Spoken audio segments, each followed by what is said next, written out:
the attractor beam lock on Kenobi's ship and prepare a boarding party.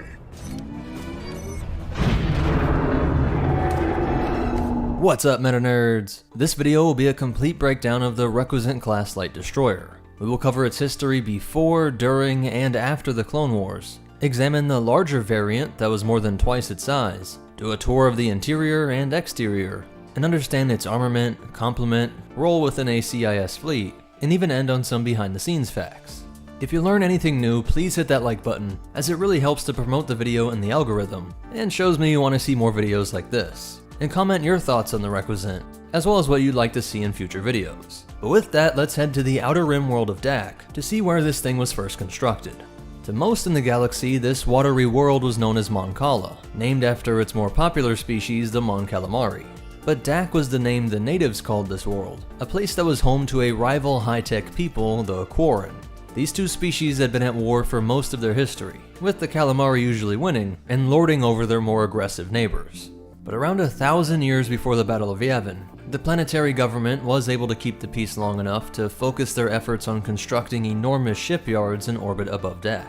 Together, these two once enemies could create high-tech works of art, incredible spacecraft that allowed them to colonize the worlds and moons in their solar system.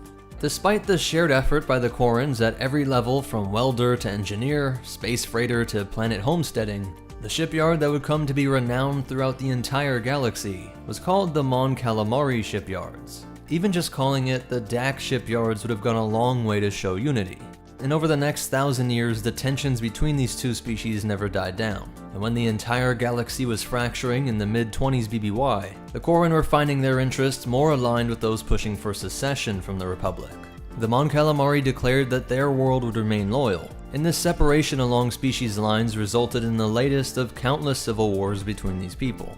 Count Dooku made sure that these Quarren would be taken care of, and many of the species would flee their homeworld and establish the Free Dak Volunteers Engineering Corps on a Commerce Guild-controlled waterworld of Mintuine. But before they fled, they made sure to take some designs for potential warships. The future leaders of the CIS would work together with these Quarren to ensure that they had everything they needed to build vessels for the coming war, connecting them with the Techno Union and Horish Kessel Drive in order to produce the Requisite class light destroyers. I should note that just because it was designed by the Mon Calamari shipyards, does not mean for sure that this was a Quarren stealing a Calamari design. It may have been drawn up by the squiddy hands of a Quarren who felt that his people were being ignored or oppressed by the centralized leaders. And if that was true, it would make the backstory of this ship a sort of metaphor for the Clone Wars.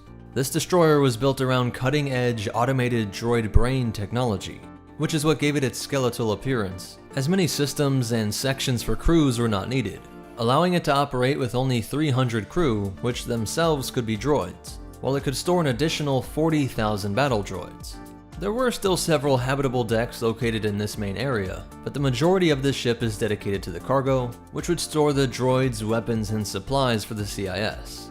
This main section would contain the reactor that was claimed to annihilate 8,600 tons of fuel per second when traveling at its max speed and firing all of its weapons. The armored shaft that connects the main body to the engine array would contain a series of power and fuel lines, energizing these 3 sublight engines which could get the Requisite up to a mass acceleration of 2800 G, something that was 300 G faster than the Providence, but 200 slower than the Venator, something Grievous and his T-Series tactical droid were well aware of.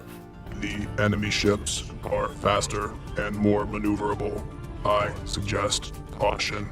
Its hyperdrive was rated as a Class 2 with a backup Class 12, putting it in the range of most capital ships. But like most things, it was slower than the remarkably quick Venator, and it had a max range of 30,000 light years, which is half the Venator and about 1/8 the Acclamator.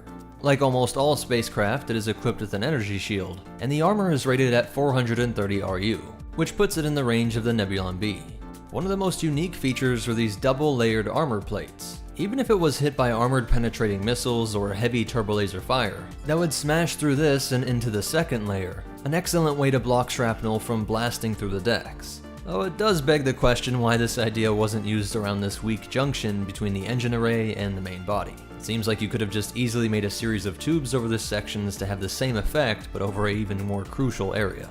As for the armament, the official numbers available do seem to be describing the larger variant, and so with that we'll start by looking under the bridge to find a massive heavy turbo laser cannon. There are 5 more of these heavies in the forward fixed or rear fixed position, along with 6 more that are on turrets. And then an insane amount of anti-starfighter weaponry in the form of point defense laser cannons. You can see some running along the vulnerable spine of the ship, which was its way of protecting against bombers going after this weak spot. But in total, all over the ship, there were 30 dual laser cannons, 12 dual light, and 60 single light point defense laser cannons. As for its complement, the Requisite, Munificent, and Providence all took advantage of the fact that their forces were made up of droid starfighters. Less of a need for a formal hangar bay when your pilot is built in, and is perfectly fine with being exposed to space indefinitely, magnetically attaching to any available surface, ready to swarm anyone that gets too close to the hive. But this design went even further to leave these empty spaces behind that armor plating, making a Durasteel grid that kept the area strong, but also left a lot of space for vultures and hyenas to attach and keep themselves out of incoming fire. Visiting ships would have to use the multiple docking tubes on the port and starboard sides, but the larger variant did have a decent sized pair of hangar bays added, and Grievous decided to get even more creative by having a C-9979 landing craft attached to the underside. They are not officially listed, but at least the larger variant did possess a tractor beam array that was powerful enough to bully an Arquitans, and even at least a heavily damaged Venator. Using this, Grievous's strategy would be to pull the enemy vessel toward one of the docking tubes, with the Republic vessel in a tractor lock. Give me a tractor beam lock on Kenobi's ship and prepare a boarding party. While many of the Requisite's own cannons could still fire on the ship that it was docked with, which was great against the Republic, but also for destroying ships of anyone that was summoned to meet with Grievous, just in case negotiations didn't go as planned. Because while many worlds freely chose to secede, Dooku and Grievous were not against using this tactic to encourage world leaders to join the Confederacy. Also, since it was almost always paired up with multiple Munificent-class frigates, they could scramble around dealing out their heavy firepower and pushing enemies towards the Requisite's heavy turbolasers, and or herd them closer to that powerful tractor beam's effective range. All of this was controlled by the bridge that would be commanded by a T-Series droid, with specific ship tasks being controlled by standard B1s. Interestingly, not the OOM pilot droids that we see with the Providence and Lucrehulk. Something that may be a hint at the power of this droid brain that this entire ship was designed around. An automated AI system that these other droids could easily interface with, and which the Separatists felt fine in trusting with the T-Series. Though the larger variants do seem like they always have an organic commander as well. The entire bridge is covered in these large transparent steel windows, a design which allows for an incredible visual of the battlefront, perhaps better than almost any other capital ship of this era. Another interesting detail is that this video comm system in the ship has a rare style that we see in the Lucrehulk, meaning that this must be a Horish Kessel Drive feature as they helped to build this vessel and were the sole shipwright of the Lucrehulk. Moving to the dorsal side, we see this forest of antenna that allowed this to communicate with a seemingly endless swarm of droids, as well as tracking enemy communications and securing their own transmissions while sending and receiving from CIS assets located across the galaxy. This sloping, rounded off angle of the armor plating was designed to help better circulate the energy shields. And the ship could also store 10,000 tons of cargo, a weight equal to more than 12,000 dewbacks, while having enough supplies that it could last out on a mission for up to 2 years at a time. And here is one of the few times where we can see the smaller variant next to the larger one we saw used by Grievous. This standard one is 1,187 meters, or 0.74 miles long, making it about 4 ARC-170s longer than a Venator. It had a width of 157 meters, or about 515 feet, making it about 1/3 as wide as the Republic's cruiser. And it had a height of 163 meters, or 535 feet, making it about 61% as tall as the Venator, or about 8 sandcrawlers stacked on top of each other. While the larger variant was 2,544 meters, or 1.58 miles long, making it about more than twice the length of the Venator, or 1.5 times an Imperial Star Destroyer. If they showed up here on Earth, the standard version would be about 4.5 times that of the Yamato, the largest battleship ever built, or about 1.4 times the height of the Burj Khalifa, while the larger variant would be about half as wide as Manhattan, or about 3 times the largest cruise ship, the Symphony of the Seas. After this destroyer started coming off the assembly lines on Mintuine, one of the things they noticed was a critical failure of that droid brain that streamlined most of the ship's processes. There were numerous collisions within the CIS fleet in these early weeks of the war, causing a panicked rush to update this AI system. It is unclear if the Republic was ever aware of this issue, and throughout the remainder of the war we wouldn't really see it, with one exception I'll get to in a second. Even after this update, one of the quirks that remained with the AI was their bloodlust. All of the Requisite's AIs would continue to fight against a target without giving up until it or themselves were destroyed. And luckily for the CIS tacticians, the T-Series or organic commanders would be able to override this default reaction. Throughout the war, we would see the larger variant in the cyborg hands of Grievous, using it over Seleucami and Kamino. Many were protecting the CIS capital world of Raxus, and one shows us that it had enough firepower to take out the larger Providence class during the betrayal of Ventress. And many would be seen during the epic final moments of the Clone Wars during the Battle of Coruscant, where we do see that old AI bug kicking in, with some Requisants crashing into Munificence. But when you consider the fact that this whole war was created by and played on both sides by Darth Sidious, it is interesting to wonder if this was a bug or a feature. An Order 66, if you will, that could be switched on even with ships. Later this same year, in 19 BBY, a group of Jedi were able to commandeer a Requisite and flee Kashyyyk. Most of these vessels were destroyed by the Empire, but a few were repurposed into their navy or sold off to the Corporate Sector Authority, one of the few areas of the galaxy that was powerful enough to retain its independence during the Imperial era. Though with this process, at least one fell into the hands of the Rebellion, being seen in a major rebel fleet in the year 0 ABY. Though it did have to be extensively modified to allow for a larger organic crew that was now calling this separatist ship home. The legacy of the Requisite would fade over the following decades, but we see it one last time in the year 137 ABY, where it was used to make up the secret Jedi retreat on the planet Tyvos, the hidden temple of the Jedi during the Sith Imperial War. So that's it for its breakdown, but you definitely want to hear these cool facts and behind the scenes stuff. Some of the lore is definitely trying to make it seem like these were Commerce Guild ships that were always used for trade and that were repurposed for the war effort, with the ships being donated from all sorts of allies across countless worlds. But then other lore establishes that the Quarren took the plans from the Mon Calamari shipyards, and that it was always purpose designed for a warship to carry droid forces. I really like that original idea of them being repurposed commerce ships, and the only way I can think to smooth over these contradictions in the lore is to play with the timeline a bit, because it is true that the Republic allowed major companies to protect their interests with ships that were in effect war vessels, in order to combat the rise of pirates. And something that just has to be Republic propaganda is that it takes 4 to 6 Requisants to take out a single Venator, and 1,000 to take on a Mandator II class Star Dreadnought.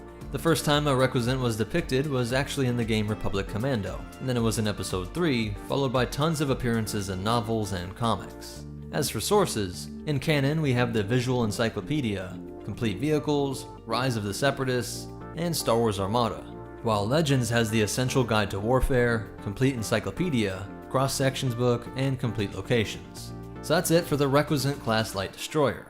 But most important of all, remember, good AIs follow orders, and the Force will be with you, always.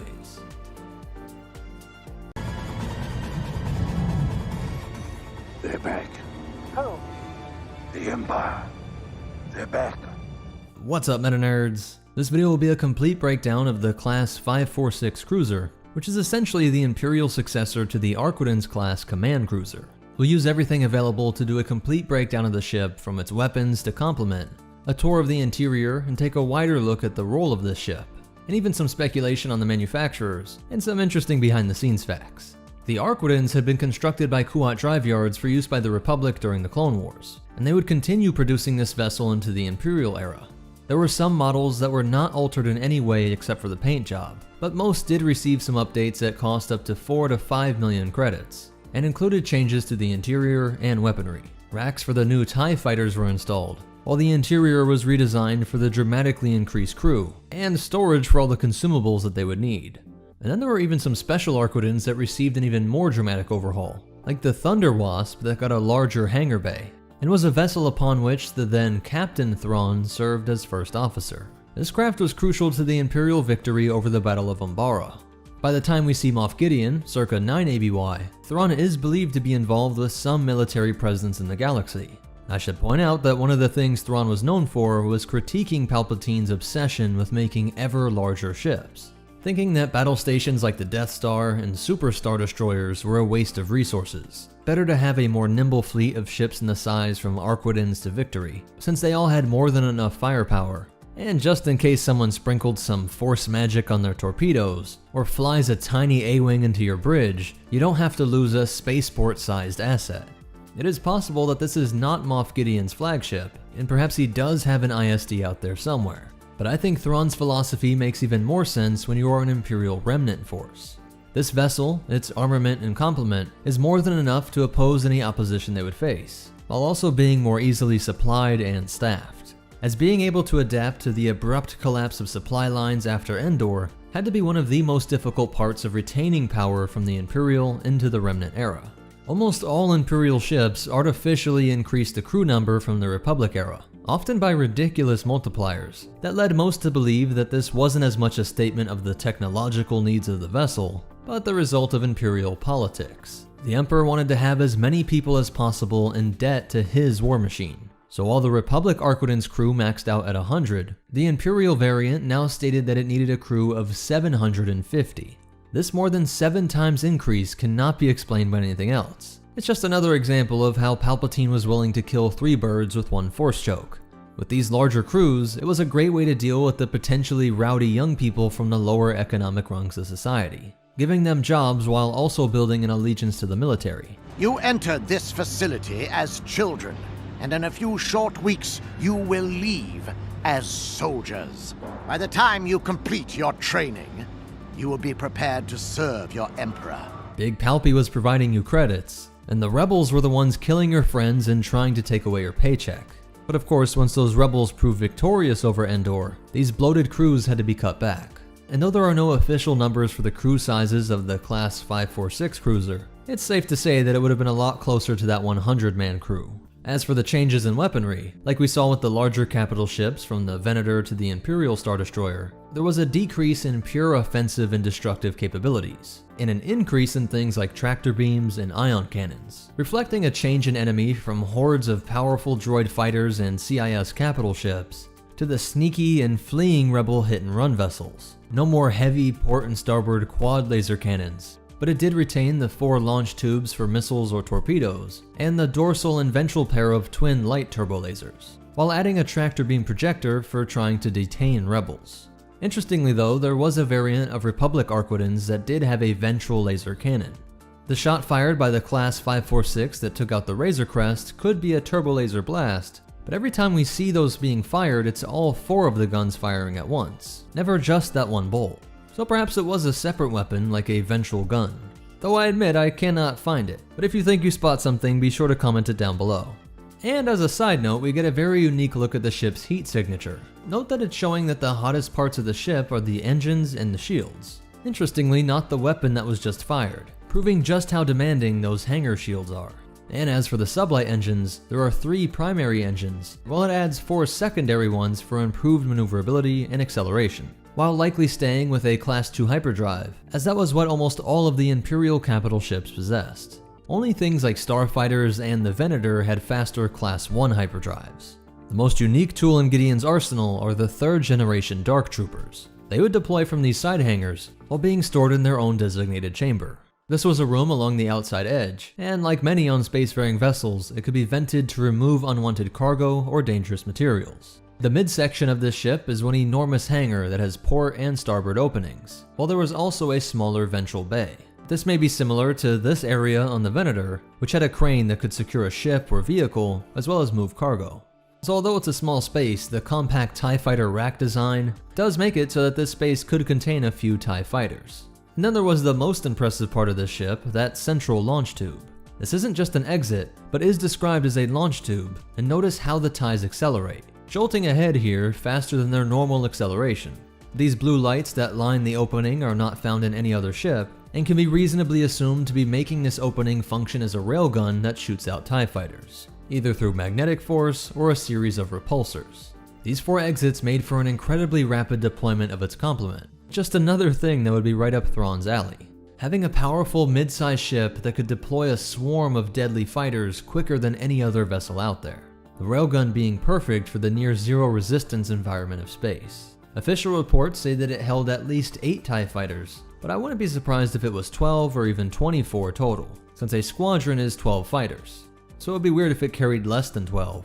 And remember, these TIE fighter rack designs are a great use of space. These hangars also contained at least 2 Imperial transports, the apparent predecessor to the First Order transport.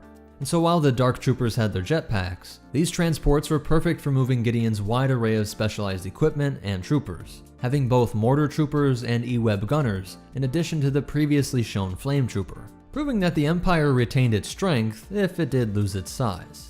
Moving to the exterior, we see the docking tubes on the port and starboard sides for connecting to larger ships and spaceports. Just another way that these main cargo areas could be filled with everything from food, fuel, explosives, and weaponry. And perhaps to carry even more, this section where the body meets the engine array has been extended from its predecessors. Notice how the Arquitens comes to a point at the junction with the engine array. Here the Class 546 adds these modular containers, 8 on each side. 16 massive containers that can make this thing stay out on missions even longer.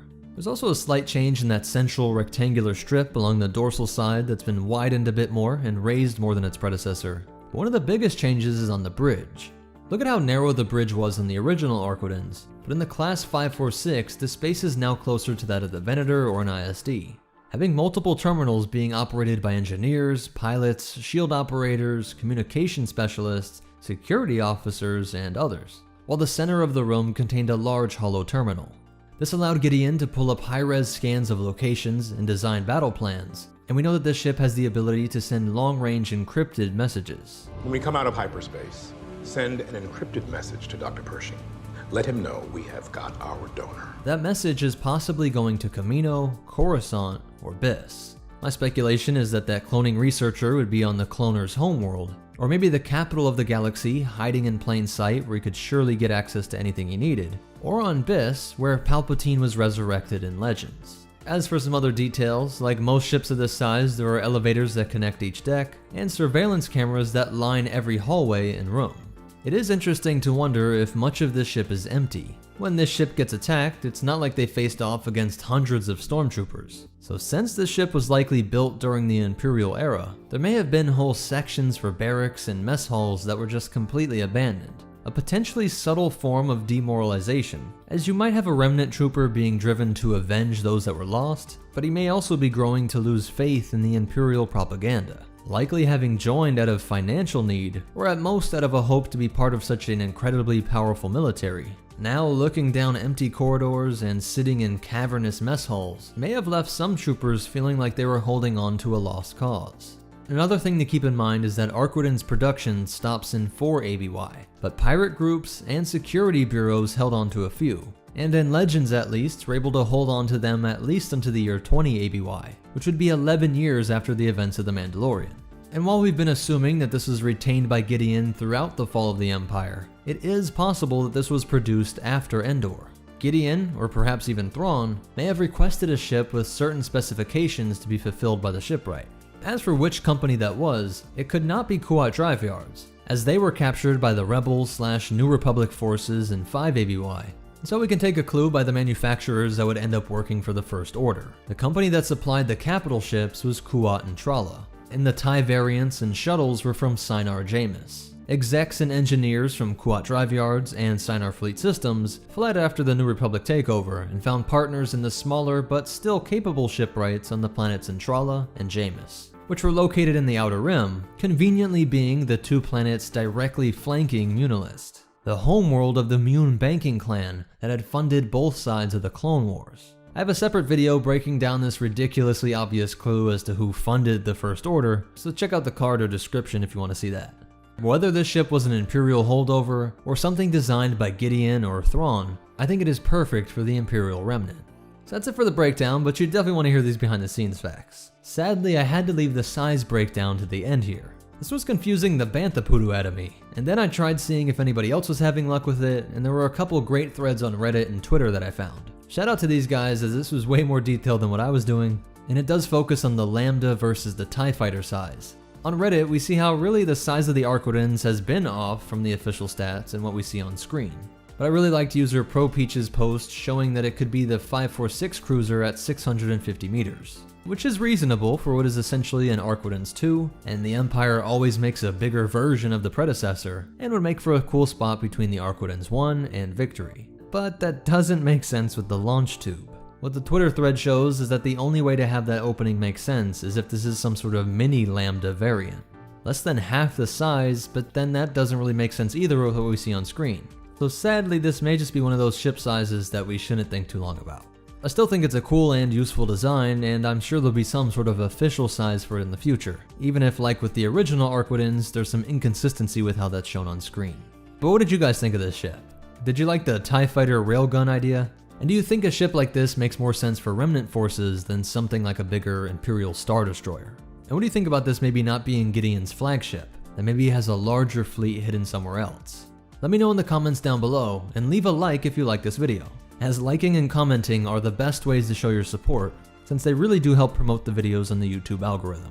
And be sure to subscribe if you want to see more, but most important of all, remember, cool factor always comes before stats, and the Force will be with you. Always. Eli stared at Thrawn, thinking back to the campfire stories of his childhood. The tales had spoken of Chiss unity and military prowess. Never once had the stories talked about them exiling one another. What's up, meta nerds? This video is going to cover every bit of lore on the Chiss species in both canon and legends. When something is mutually exclusive, I will put a legends or canon tab on screen if you care about that distinction. A lot of the detail will come from this most famous of Chiss, but we also get plenty of accounts from other species who interacted with the mysterious blue-skinned outsiders. And by the end, you'll see just how important the Chiss species are to the entire galaxy. In effect, being the people that keep the demons of the deep from emerging, from breaking the surface, breaking out of the unknown regions to the parts of the galaxy we're more familiar with. How they are the leaders of this sort of parallel dimension, only coming through to spy on other civilizations, and hoping to work with the Emperor in his fight against an ancient evil that Lord Sidious himself had only caught glimpses of, but which he knew was far greater in power. To start this tale, we need to go back to around 100,000 years before the Battle of Yavin, when the Celestials were designing the galaxy. The Celestials, beings like the father, son, and daughter found on Mortis, once manipulated everything from the placement of stars and planets to the creation of new species, planting them across the galaxy, and even constructing enormous craft for various roles over the ages. Most Coruscanti researchers believe that the Celestials created the human race, either on Coruscant or that they were moved to this world at some later date. Though some theories believe that they were created by the Rakata, there's more pointing to the Celestials, simply for the fact that they are the true original masters of the galaxy. And even though the Rakata made a bunch of humanoid species like the Zabrak or Twi'lek, this human shape was there first, and is seen in countless species across the galaxy, linked to their shared creator in the form of Celestials. Now, genetic studies done by both Imperial scientists and those within the Chiss ascendancy show that they are genetically very similar to humans. They concluded from this that the Chiss were the long-lost evolutionary cousins of humans. But it's also the possibility that they were created by the Celestials separately, that perhaps this shared genetic code may point to the Celestials working from a base code template, something like you might do with a computer code for a website or video game, reworking some elements for this new project, but not building a completely new code from scratch. Why this distinction matters is because of how the Celestials disappeared from the galaxy. You see, their mastery did not just extend to matter, but even into a multiverse. The only Celestials we ever see are on Mortis, which is not in our dimension. As we saw during the Clone Wars, two ships could appear to be in the same spot in the normal galaxy, but the Jedi had been pulled into this other dimension with the Celestials. We're at the rendezvous point awaiting your arrival. Where are you? Sir, we are at the rendezvous point, and there's no sign of you in our scanners. Oh, come on. That's impossible. In the Celestial civilization's golden age, they came into contact with an interdimensional being known as the Nal Nal. Accounts from this come to us from a being known to the Chiss as Waru, another interdimensional organism that may have come from the same original dimension, as both were gray ooze, shape-shifting creatures that were bent on consuming life. Waru just wanted to use his unique connection with something akin to the Force to get back to his home dimension. But Nal Nal was like a plague a virus that could not be stopped despite the best efforts by the masters and architects of the stars. They decided that their only option was to cut off its spread, to collapse areas of space-time, and make hyperlanes to this area impossible. For a hyperlane to be useful, it had to extend for thousands of light years at a time, just one light year being around 6 trillion miles. So by creating a scattering of anomalies, it became like a maze or space-time thicket, that if not entirely impossible to traverse, would make it unbelievably difficult, only with a preposterous level of effort or luck. This worked to save the galaxy that we know, while resulting in this bisection that would forever sentence this third of the map to be referred to simply as the unknown regions. Remember, though they may have been a species created separately by the Celestials, the Chiss believed themselves to be descendants of humans that had been trapped in wild space. And there was a human sleeper ship that was lost in this area around 27,500 BBY, though it's unclear if these became the colonists on the world Scylla, which at that time was a lush tropical world. But this planet's migration through space put it into an ice age, compounding the trials for these people. They were now cut off from the galaxy at large and freezing. Luckily, these were a high-tech, spacefaring people, and they were able to move underground to survive, evading the quick growth of glaciers and snowstorms, while they plotted to branch out and build an empire. Despite the difficulties, or perhaps because of them, this world would remain their center of their civilization. And it was this living underground for tens of thousands of years that resulted in the change in their skin color and eyes. Their blue skin was due to minerals in the glaciers that now became their main source of drinking water, while the hue of the blue in their skin was dependent on the level of oxygen that they were exposed to over their lives. Almost all had this blue-black hair, but there were a few that had gray hair, something that was believed to be a sign that you will have exceptional children. While one of the most useful adaptations were their enhanced hearing and vision. They could hear a slightly greater range of sounds than most humans, but their vision had evolved to let them see in the infrared range, something that could show them how parts of a person's face were heating up in conversations, coming to learn how one's face would light up when they were lying, angry, scared, or calm. Just another nonverbal cue to pick up on in conversations, often giving them an advantage over humans. And they would grow to be a bit taller than your average human, at 1.85 meters or about 6 feet, and live just a bit longer as well, with an average lifespan of 80 years. The Chiss are known for their cool-headed, stoic, and tactical nature, which is a result of both biological and cultural factors. Biologically, they mature at about twice the rate of humans. A 10-year-old Chiss was as mature as a 20-year-old man, and so the demeanor of a 40-year-old would be comparable to a wise old sage in human societies. Though a major shortcoming was their connection to the Force. There were a few Chiss Force users in the form of Jedi and others, but notably only on this side of the galaxy.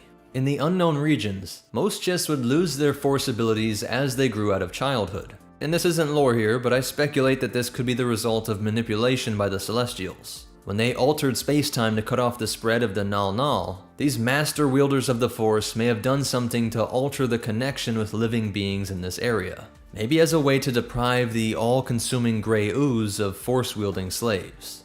Though it may have opened the door to some Force abilities that some would consider unnatural, an enemy of the Chiss that we'll talk about later in this video. There is a less intense theory that it may just be the Chiss culture that stunted the expression of this Force connection. Ahsoka points out during her time after Order 66, when seeing a child use the Force, and knowing that the Emperor was hunting down any Force sensitives, that if the child was not trained by a group like the Jedi, these abilities would weaken over time to the point that she could not use them in any detectable way.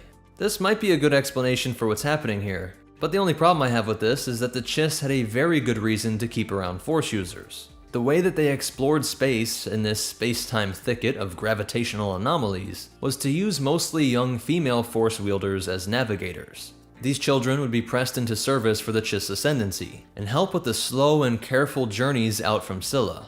They called this ability the Sight, as their focus was to detect unseen dangers via their precognitive abilities.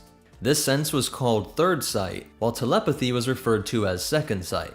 So while most cultures would rely on a trusty astromech to safely travel the stars, the Chiss Empire was built from the sight of gifted children in the role of navigators. Though most Chiss would never know this. In fact, most were completely ignorant of the Force at all. And though it seems odd that Chiss on the main part of the galaxy can be seen becoming Jedi, It is this seemingly unstoppable degeneracy of the young Chiss's force connection that makes me think it may be built into this area of space, something the Celestials did to prevent the Null plague from using the force, as the Chiss military had every reason to develop the force abilities of their children, keeping a lifetime of navigator experience instead of always churning through new kids, training them all the way up from scratch each time to just serve a few years. But to make it even weirder, as the Force would choose to immaculately conceive the Chosen One via a woman named Skywalker, the Chiss independently chose to name these beings with the gift of sight, these navigators of the stars, Ozili Ashembo, a Chiun word that means Skywalker. And so these Skywalkers were key to the power of the Chiss Ascendancy. The Ascendancy was the name of their empire, which would come to conquer the homeworlds of several other species, as well as plant Chiss colonies on a number of lifeless worlds. It was ruled by the 9 ruling families, the leaders each being called aristocra. It should be noted that some later researchers during the New Republic era believe that these ruling families came to power after winning a civil war during that dramatic climate shift when Scylla was entering its ice age, a war that saw about half of the population eliminated. And though nothing in Chiss history mentions this, the Chiss are extremely secretive about their past, forbidding outsiders from seeing their accounts while admitting to having detailed records over tens of thousands of years, but no one but the ruling families can access them. There was at least a superficial democracy, with an elected parliamentary body from each of their 28 colonies, but the next step were governors appointed by the 9 families, and so those governors acted as gatekeepers, as they were the only ones to pass on legislation to the rulers. Each of the 9 houses would deal with different issues, such as justice, education, healthcare, science, and military. Because their society was a collectivist economy, House Sapla, the family in charge of logistics and redistribution of resources, became the de facto head of the Chiss civilization, with House Nurodu, the head of warfare, being a close second. When they met to make a decision, they tried to never use individual names, instead each wearing colored robes to distinguish each house, a practice that made the family seem timeless. No exceptionally great or exceptionally weak individual that would stand out in history. And while we're talking about names, the Chiss have a 3-part naming system. The first was their family name, while the second was their personal name, and the third was their occupation. Or if they were a member of those 9 larger families, the third one would be that overname, since it was almost always also your individual occupation. But these names could change over your lifetime based on major changes to your status. Thrawn's original birth name was Kaivu Ra Nuru, being named Ra and of the relatively small and poor colony family named Kaivu. When he rose through the ranks of the Chiss military academy, a man named Myth Urf Ianiko noticed the boy's genius and took him as a merit adoptive. One of the only ways for a Chiss to ascend out of this authoritative socialistic caste system, where he would go on to serve the military branch or House Nurodu. His name was now Myth Ra Nurodu. As the Chiss Expansionary Defense Force consolidated their strength in the unknown regions, they established alliances and lucrative trade networks with numerous species from countless worlds. With these people, they would speak the language Minisayat or Saibisti, trade languages that had been developed in the unknown regions that could be produced by almost all species, as their native language Chiun had syllables that were unpronounceable even by their human cousins. The first humans they met were the most remote of settlers on the fringes of the Outer Rim.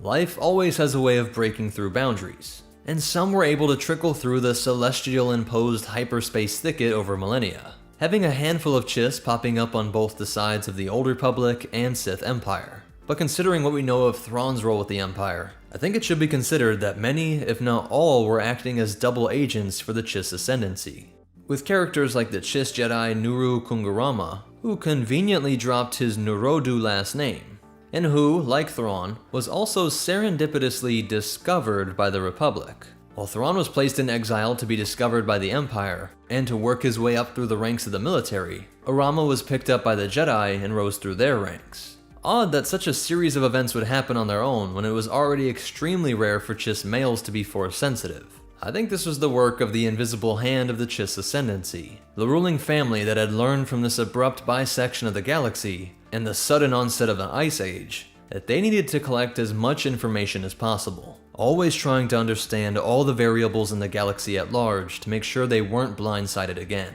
A sentiment that leads to the stereotypical Chiss being defined by incredible self-control, intelligence, and a cold reasoning that planned out decades into the future. As they expanded their federation of planets, they also used automated drones to create a network of anchor points, similar to hyperspace buoys, but that could be used only by Chiss craft, with a fleet that was the closest thing out there to the strength of the Republic, with everything from carriers, destroyers, fighters and bombers, APCs and gunboats, with their troops possessing the most advanced tech in the region, like a cloaking armor device and Charic weapons. A weapon that was a sort of combination of slug rifle and blaster, combining a solid projectile sent along a beam of blue energy, compromising most shields or armor, which were only suited to block solids or beams, not both. And that could not be deflected by lightsabers. This is also the same type of weapon that made the Chiss capital ship's equivalent of a turbolaser, called the Megamazer artillery. So imagine just how devastating that would be on ships like a Venator or an ISD. The Chiss pride themselves on an appearance of cold logic and peacekeeping, avoiding any conflict, which is their true goal, but only on their terms. Every species that dealt with them felt an aggravating air of superiority coming off the Chiss, and in private, this was truly how the Chiss felt. That they were the stewards of the galaxy, especially in the unknown regions, the only society of adults, surrounded by all these other species that acted like careless, aimless children. And they went through great effort to make sure accounts of any conflicts were hidden. The Chiss would use biological weapons like a parasite bomb, as well as things like radiation bombs and the Chiss defoliator, all in an effort to bring worlds into line with the goal of the Chiss ascendancy. Instead of the major conflicts like those that consume the galaxy at large about every century, the Chiss went thousands of years without open conflict, due to the surgical precision of their special forces. And also a ton of espionage. Long ago, Chiss agents stole a holomap from the Sith Emperor in case our deal with the Empire went sour. It shows the coordinates to the Emperor's greatest secrets. Officially, we can't act on this. But you can. If you disposed of Zenta, you would have the gratitude of the Ascendancy. I may even be able to broker an alliance. Forward to our partnership, Aristocrat.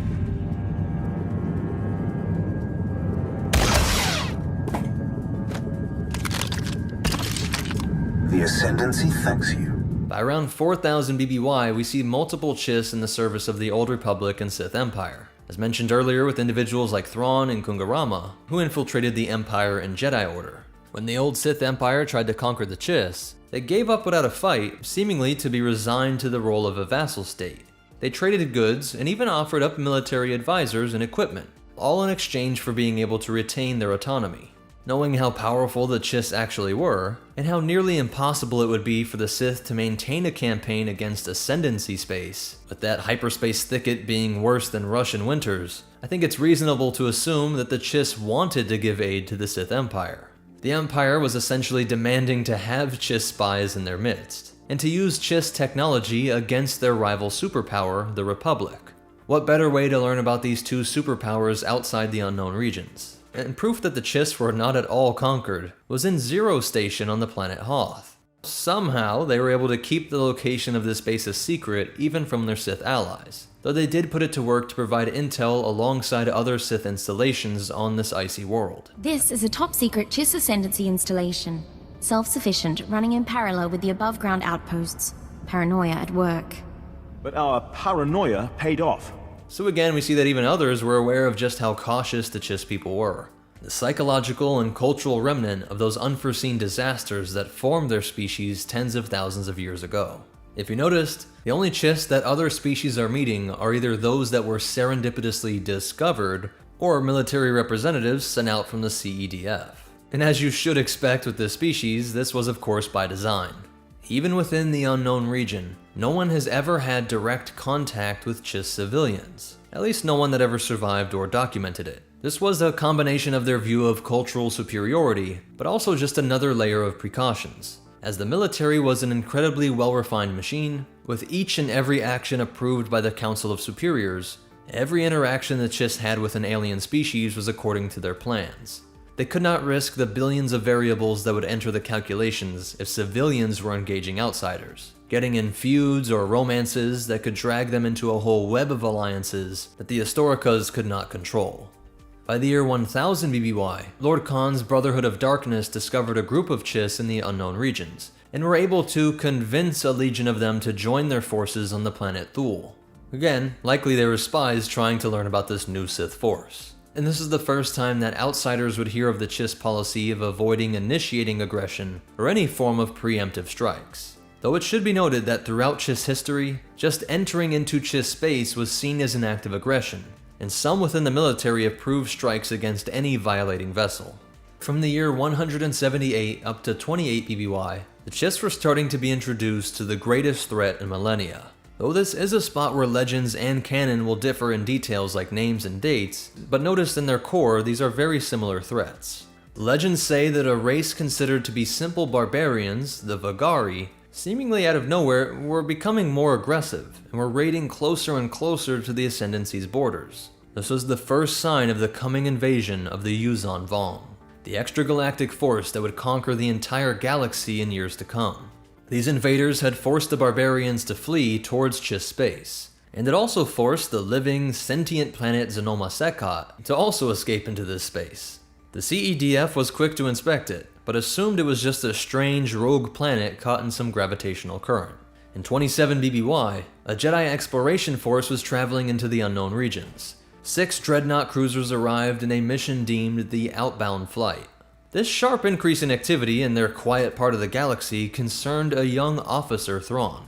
While his superiors were working on the construction of an enormous fortress installation with hopes to defend Ascendancy space, Thrawn urged them to abandon the policy that forbid preemptive strikes. They refused, but when his fleet was discovered by a Trade Federation vessel that was trying to engage the Outbound Flight, he took the battle to the alien forces, eliminating the vastly greater force through his remarkable tactics. He ordered the Trade Federation flagship to be kept intact, and boarded their strange vessel, where he would meet with a close associate of Darth Sidious. The robed figure explained over a holo that he was aware of the Yuuzhan Vong threat, something that was so great that it would require an incredibly powerful, unified galactic military to oppose it. Sidious was currently working towards that goal, and was impressed with Thrawn's ability to take down this larger Federation force. Thrawn understood that he was acting in the spirit of preservation of his species, the Chiss identity to take up the mantle of stewardship of the galaxy by being a strong enough force to face the evils spawned up by this cruel universe. While his descendants nearly died off, caught in the crossfire in the war between the Nal Nal and the Celestials, he would not let his Chiss go extinct in this inevitable conflict with the Vong and this Darth Sidious. He would draw the nearby Vagari force towards the location of the Jedi ship, and wait until both had been significantly weakened before rushing in to finish them both off. Nearly 50,000 Republic personnel were killed, but the Jedi back on Coruscant never knew the details, expecting that Outbound Flight's mission to explore the unknown regions only ever had a very slim chance of success, assuming that they were likely destroyed by these space-time anomalies. Before this rejection of their non-aggression policy, Thrawn was exiled, whereupon he would be discovered by the Empire and eventually rise through the ranks, Sidious remembering this competent blue-skinned alien. While during the Clone Wars, this was along the time that Kungarama was discovered by the Republic and raised in the Jedi Order, and Sev Ronstan claimed to be abandoned by her people and intended to become a Sith Lord, finding her way to Count Dooku to become one of his dark acolytes and even a general of a droid army. And her lover was becoming a prominent bounty hunter. Again, we can't confirm that they were all spies, but notice that the Ascendancy would have infiltrated the Republic/Imperial military, Count Dooku's acolytes and CIS military, as well as the criminal underworld. Thrawn would stay in a secret but powerful position within the Empire, appointed to his role by Sidious personally, and he used Imperial might to ensure that threats to the Ascendancy were eliminated, eventually even becoming Emperor himself of the Imperial Remnant forces. Though he would be assassinated before the Yuuzhan Vong invasion, his people were now taking the threat seriously, and becoming more proactive than ever to establish alliances with obscure forces like the Hapes Consortium, and major forces like the New Republic and some remnant factions. Together they were able to stop this all-consuming galactic-scale threat. This time would also see Jedi Master Luke Skywalker meeting with these people as an emissary of the Galactic Alliance. On Scylla, Master Skywalker would also glimpse something that the ruling families had desperately tried to conceal. The ugly fact that their seemingly cold and logical leadership was also witness to some vicious assassinations, even of members of rival ruling families. The last time we hear of the Chiss and Legends is around 127 years after the Battle of Yavin, when they were at their old trick of letting themselves seem to bend the knee to a Sith Empire, while having their agents take on important roles in Darth Krayt's empire. In canon, there are some important differences. Thrawn wasn't really exiled. This was all an elaborate ruse to get the Empire to take Thrawn in, as he had previously fought alongside Anakin Skywalker during a time in the Clone Wars. Though their battle was not against the CIS, it would be Neimoidians that ended up getting the Chiss reinvested in the galaxy at large. When Thrawn was working with Jedi Knight Skywalker, the details he got concerning the Republic left the Chiss man disappointed. He felt the Republic was an unworthy ally. The Ascendancy had been aware of a looming threat from the parts of the unknown regions that even they had been unable to map. The Grisk were violent conquerors, with fleets of enormous size that were said to block out the stars of systems that they invaded. Through means that are still not fully understood, but most likely some sort of novel force ability, they were able to employ a sort of mind control over their victims, deeming them client species and using them as their next wave of frontline soldiers and workers, snowballing their forces throughout the unknown regions. They were the only serious threat to the Chiss Ascendancy in thousands of years. And though their violence was what spread their infamy, Thrawn and many Chiss military intelligence officers noticed the Grisk's incredible planning and surveillance. The mysterious force was not plundering at random, but targeting blaster and lightsaber-resistant materials like cortosis, while also having a deeper understanding of Chiss society than any other species in this region. At this time, Thrawn would be approached by Neimoidians that were fleeing the abrupt collapse of the CIS. Knowing the punishment by Palpatine's new empire would be swift and deadly, they begged Thrawn to convince the Ascendancy to rally up the fractured and fleeing CIS forces, to rush back and topple this evil empire. But unlike with the Republic, Thrawn liked the description of the Empire. A force that had unified the galaxy, was ruled by a strong dictator that was bent on expanding the military, which had already proved to be incredibly powerful. Nothing to bog down the decision making, no anti-war factions that might have a say in the government. This is exactly the ally the Ascendancy was looking for. So they agreed that Thrawn would fake his exile, be captured by Imperial forces, and use his proficiency against these imps along with his connection to Anakin Skywalker to open the door to a low-ranking position in the Imperial military. Thrawn would be just the latest of Chiss double agents, something Palpatine was not entirely unaware of. But the Blue Alien's tactics proved themselves time and time again, allowing him to rise through the ranks and eventually become Grand Admiral Thrawn. He would nearly put an end to the Rebel Alliance during the Battle of Atollon, but immediately after this, Thrawn and Darth Vader would recall to Coruscant to meet with the Emperor, who explained that he had felt a disturbance in the Force somewhere in the unknown regions. This investigation would be the way that the Empire learned of the Grisk. Thrawn's Star Destroyer, the Chimera, would engage a fleet of Grisk, and it was only from using the new TIE Defender that they were able to eke out a victory. A skirmish that showed just how closely the Grisk had been studying everything, having excellent counters to TIE fighters and interceptors. They hadn't just been spying on the Chiss, but even the humans' empire. And with all that the Chiss Ascendancy had learned of these people, Thrawn knew this was not a true victory, saying, quote, "The Grisk are not to be underestimated. If they fled combat today, it is because they chose to do so." Thrawn also learned about how the Grisk had been infiltrating the Ascendancy through means of political subversion.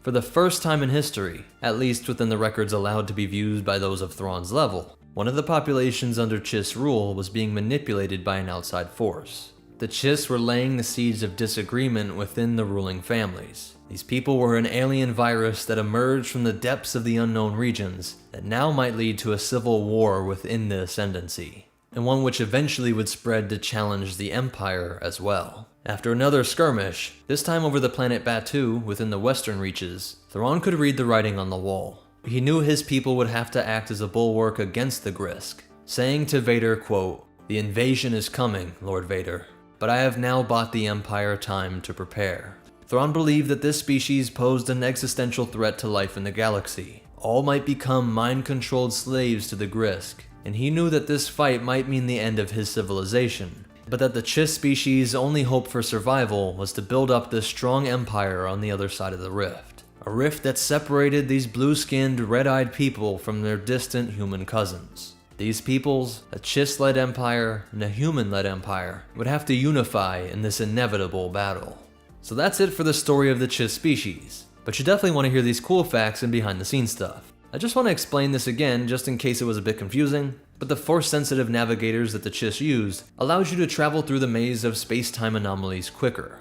I worry people might have been confused how there was any travel past the rift caused by the Celestials, but it wasn't that it was impossible, just incredibly complicated. For example, the Skywalkers, or Ozili Ashimbo, cut travel time from what should be months down to just days or even hours. So it could be done by others, it would just take an incredibly long time.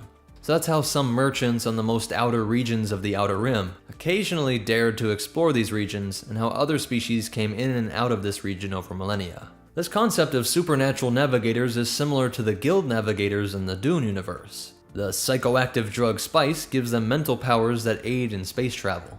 The Chiss species was first introduced through Thrawn in the novel Heir to the Empire back in 1991. The idea that their force powers diminished as they enter adulthood is a new canon concept, but there were always only very few Chiss force wielders. Only the Dark Acolyte under Dooku, Severon's Tan, and 3 Jedi, Intaria Wellos, Kung Arama Nurodu, and Daz Ranos. An early design of Agent Kallus shows that he could have been a Chiss, but I agree with the Rebels team that this might have been a bit much. The fact that Thrawn was a Chiss that rose so high in the Empire, and was the only one we see, really adds to his mystery. I think it would have been odd if there was another Chiss in the story of the Rebel series. Author Timothy Zahn says that on top of the already 4 new canon books made revolving around Thrawn, he hopes to be able to expand more on the Grisk invasion in future material. And one of the coolest attentions to the lore was in the game Jedi Outcast, when Kyle Katarn meets a Chiss bartender on the world Nar Shaddaa, and we can see that he's struggling with Galactic Basic, as the Chiss native tongue is very different. Cares? Out of sight, out of mind, says us. And it's all strictly legit, right? As legitimate as anything on Nar Shaddaa. And then there's also Iram Radiq from the novel Maul Lockdown. Radiq was a weapons designer that operated from within the most notorious prison in the galaxy, Coghive 7. 11 years before the Clone Wars, Sidious sent Maul in with the goal of identifying this mysterious figure, who was revealed to be so powerful that he had his hands on a nuclear device. And this is a bit of my own insight on this, not strictly lore, but almost every Chiss can be seen as spying on the society from the other side of the rift.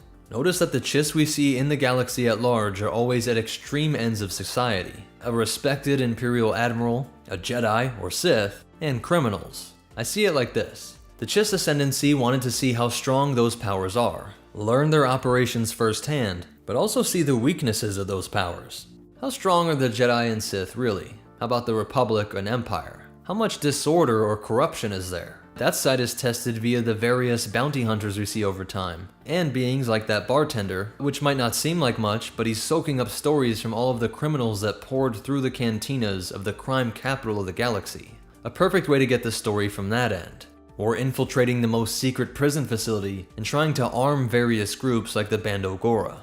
How long could you get away with that? Painting a fuller picture of the state of affairs, as they're collecting information on the success or failure of bribes. Is the Empire cracking down harder, or is crime booming, and maybe that strong dictatorship was just an illusion? The best way to find out is to have ears in the Republic/Empire, but also within the criminal world. Exactly what you'd expect from the species that managed to claw out their own empire in a part of the galaxy that was sacrificed and cut off. A people shocked by unpredictable events, that from then on out were driven to gather the most data available to understand all the variables at play in order to bring about their ascendancy. So that's it for the Chiss species. The best way to show your support is to hit that like button and drop a comment. It really does help with the YouTube algorithm. And of course subscribe if you want to see more. But most important of all, remember, the Chiss are always watching. So don't let down the human race by letting your search results scare away potential alien allies. And the Force will be with you, always. The Twi'lek people welcome us to Ryloth, where the planet's rotation has created 2 vastly different regions, one of perpetual light and one of perpetual darkness.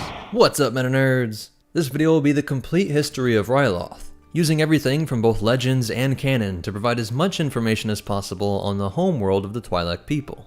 We'll cover everything from its location in the galaxy, flora, fauna, economy, government, and the major historical events that all played out on Ryloth. A world that was always being dragged into the conflicts of the major powers of the galaxy, most notably the Jedi-backed Republic and Sith-run empires. But also the cartels. Be it for slavery or spice, Ryloth was one of the most raided planets in galactic history. But let's head to grid coordinates R17 of the galactic map. In the Outer Rim territories, right on the major Corellian Run trade route, with notable neighbors like Geonosis, Tatooine, and Naboo. The Ryloth star system contained a single sun, and was in the second orbital position between planets Mon Bala and Ortuma. A Goldilocks zone to the extreme, as Mon Bala was molten rock, and Ortuma was just covered in miles of ice. Ryloth's terrain was as varied as Earth's, with areas of forests, plains, ice caps, deserts, and mountains. And the atmosphere was relatively thin, but still plenty of breathable air to get it classified as Type 1, just like most of the major planets in the galaxy. But the weather was apocalyptic. This was the result of a complicated interaction between the powerful sunlight, the 5 moons that orbited Ryloth, its liquid water core, and the fact that the planet was tidally locked, meaning that one side of Ryloth always faced the sun, while the other side always faced away, a dark side just like our moon. This made it so the Terminator line, the place where those two sides meet, being the prime real estate on Ryloth, with the most temperate conditions being neither too hot or too cold. But as it made its 305 standard day journey around the sun, it would get closer or farther away from this star, making for incredible weather events during these seasons. The most frightening were called heat storms, which brought temperatures of 300 degrees Celsius or 572 degrees Fahrenheit, with this day-night differential causing incredible winds that were recorded as high as 500 kilometers per hour or 310 miles per hour, which is more than 4 times the hottest places on Earth, and about twice the wind speed of a Category 5 hurricane. Because of this, the early Twi'leks grew their civilizations underground, and the immense networks of caves that connected the entire planet. A perfect place to call home, as those caves also contained well springs that were fed by that liquid water core. Plant life consisted of various green trees and bushes, with stunning bioluminescent varieties on the night side, which would glow in these bright whites and purples. There was abundant wildlife here as well, with the blurg becoming a trusty mount, and the gutkur being fierce predators. The 3-meter-long cancels would act as a flying mount, the rykrit, which was a sort of mix of a boar and a cow, and 2 of the most nightmare-inducing creatures to be found on any world, the Dalsham and Lilac. Most of the animals would primarily live on the dark side of Ryloth, but the Lilacs roamed the arid sections of the Brightlands, in places like the Crater Sea, which would also become the home to a major pod race course. Now, judging by the blinding sun overhead, I'd have to say we're in the Brightlands. And it's hot out here, folks. Worse than Tatooine. Luckily, we're in the coolest region of the Brightlands, so hopefully our racers won't overheat too quickly. Be sure to watch for the Great Tusks, one of this area's most well-known features. And then it's out to the Crater Sea, where we're sure to see some great combat action. There were some other notable locations, like a secret bounty hunting guild fortress established in a series of mountains dubbed the Lonely Five, and a 2-day walk into the Brightlands from the village of Bashka would have you arriving at a Jedi-established enclave for liberated slaves. And there was even a Sith Academy set up on world to train spies and assassins for Lord Khan's Brotherhood of Darkness, likely set up somewhere on the dark side of the planet. On a side note, if you watched our Bib Fortuna video, you'll remember that his ultimate goal was to take power of the Hutt Empire so that he could conquer Ryloth and help establish academies to develop his people into spies and mercenaries that would be useful to the Empire. And then there was Ryloth's biggest tourist spot, the Floating Rock Gardens. Those insane winds and series of caves created a once-in-a-galaxy phenomena, where enormous boulders would float on the strong currents like stone clouds. Eventually, stones of all sorts were caught in the currents, and people often added new ones, creating for a beautiful assortment that made this phenomena seem even more magical. For just a small fee, tourists would come from all over to witness the spectacle, and many would add their own small stones into the streams of wind shooting out of various caves. Though this was allowed, the local Twi'lek guides would teach the visitors that there is much to be gained in quietly contemplating the natural movements of these stones. How we are all like these stones, things caught in a current too complex to understand, and without which we would come crashing down in an instant, smashing to pieces if this invisible force failed to keep us afloat. A meditation that was meaningful to ancient Rylothans, but was lost on most Coruscanti visitors.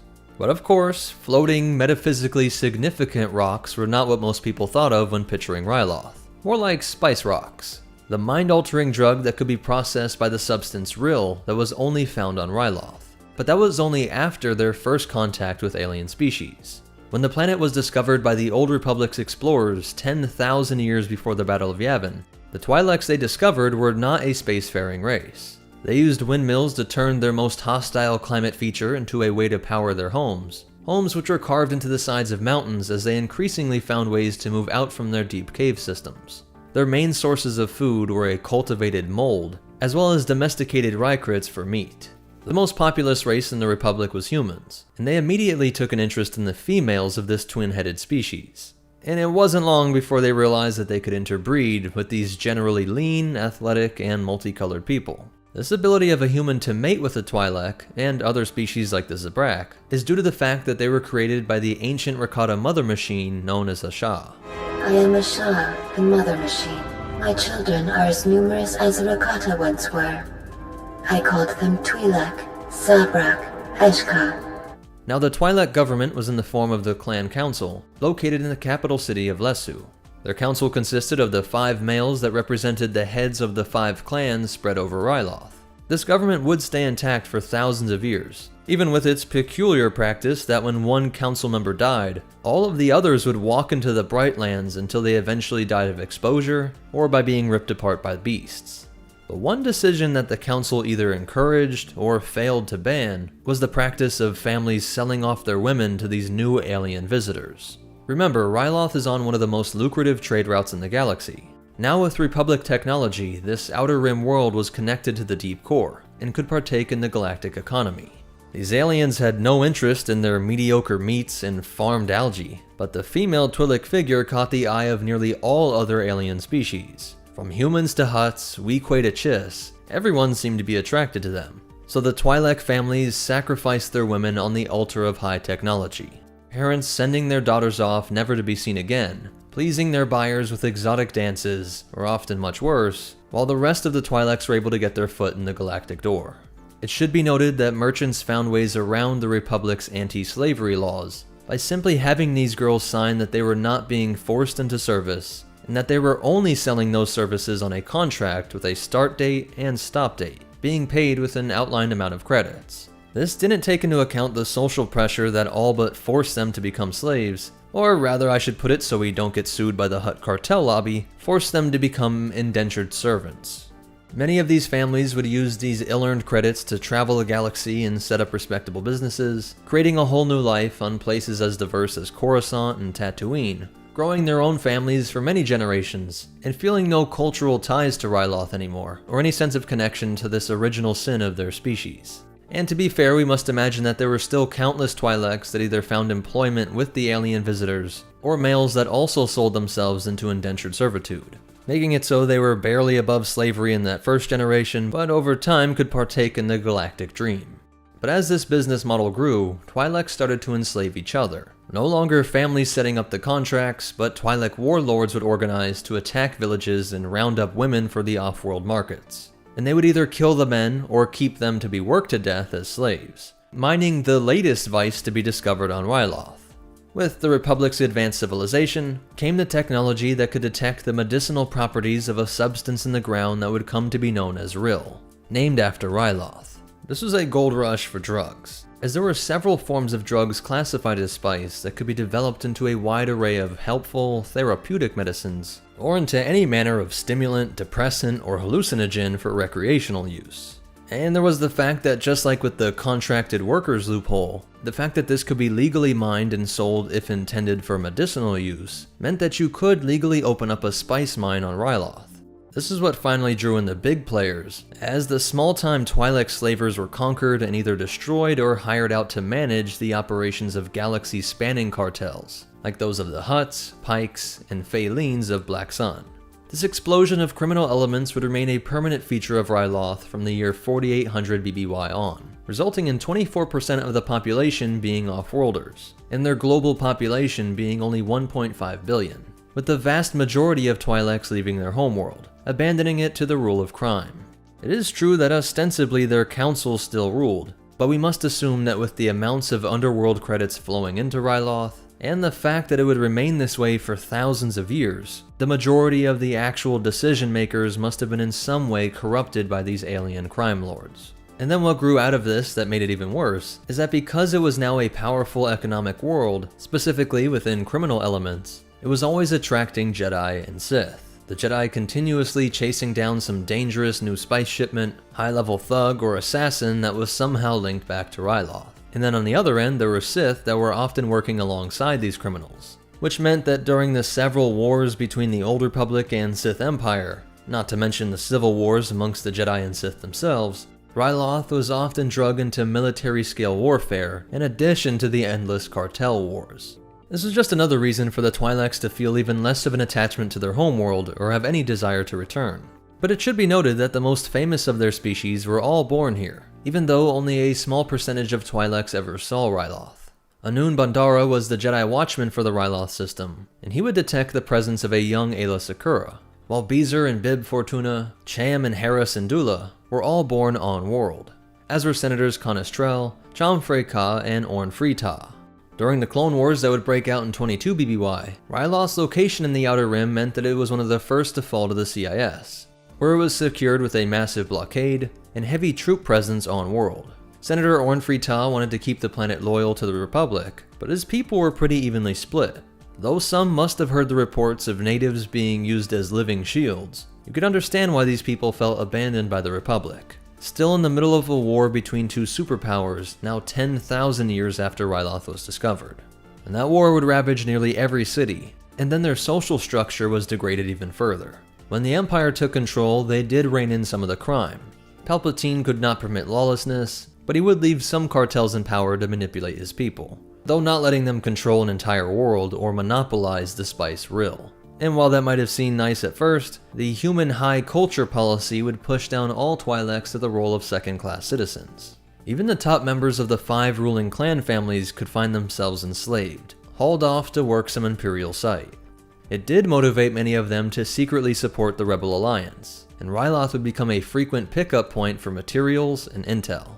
By the year 14 BBY, Ryloth was ruled by Moff Delian Moors, who chose to reside on one of their moons instead of being surrounded by the headtails on-world. Over the years, there would be the loss of at least one Imperial-class Star Destroyer in Cham Syndulla's attempt to eliminate Vader and Palpatine in one devastating blow. And Hera and the Spectres were able to take out an Arquitens-class command cruiser and steal a Quasar Fire-class carrier, shenanigans that eventually brought Grand Admiral Thrawn to Ryloth to lock it down. Imperial garrisons would remain here for an entire year after the Battle of Endor, finally fleeing in the year 5 ABY, upon which an ex-rebel fighter would represent Ryloth to the New Republic Senate. Notice I say to, but not in the NR, as finally this world would try to remain neutral, being allies to the New Republic, but not in their Senate or under their authority. And this did secure peace for an entire generation, but the old specter of crime lords was still haunting this world. With Jabba's death, there were countless small-scale thugs trying to be the next big mob boss. And on Ryloth, it would be the Nikto crime lord Rinrin Vindai that was growing a cartel that would rival the Great Jabba's.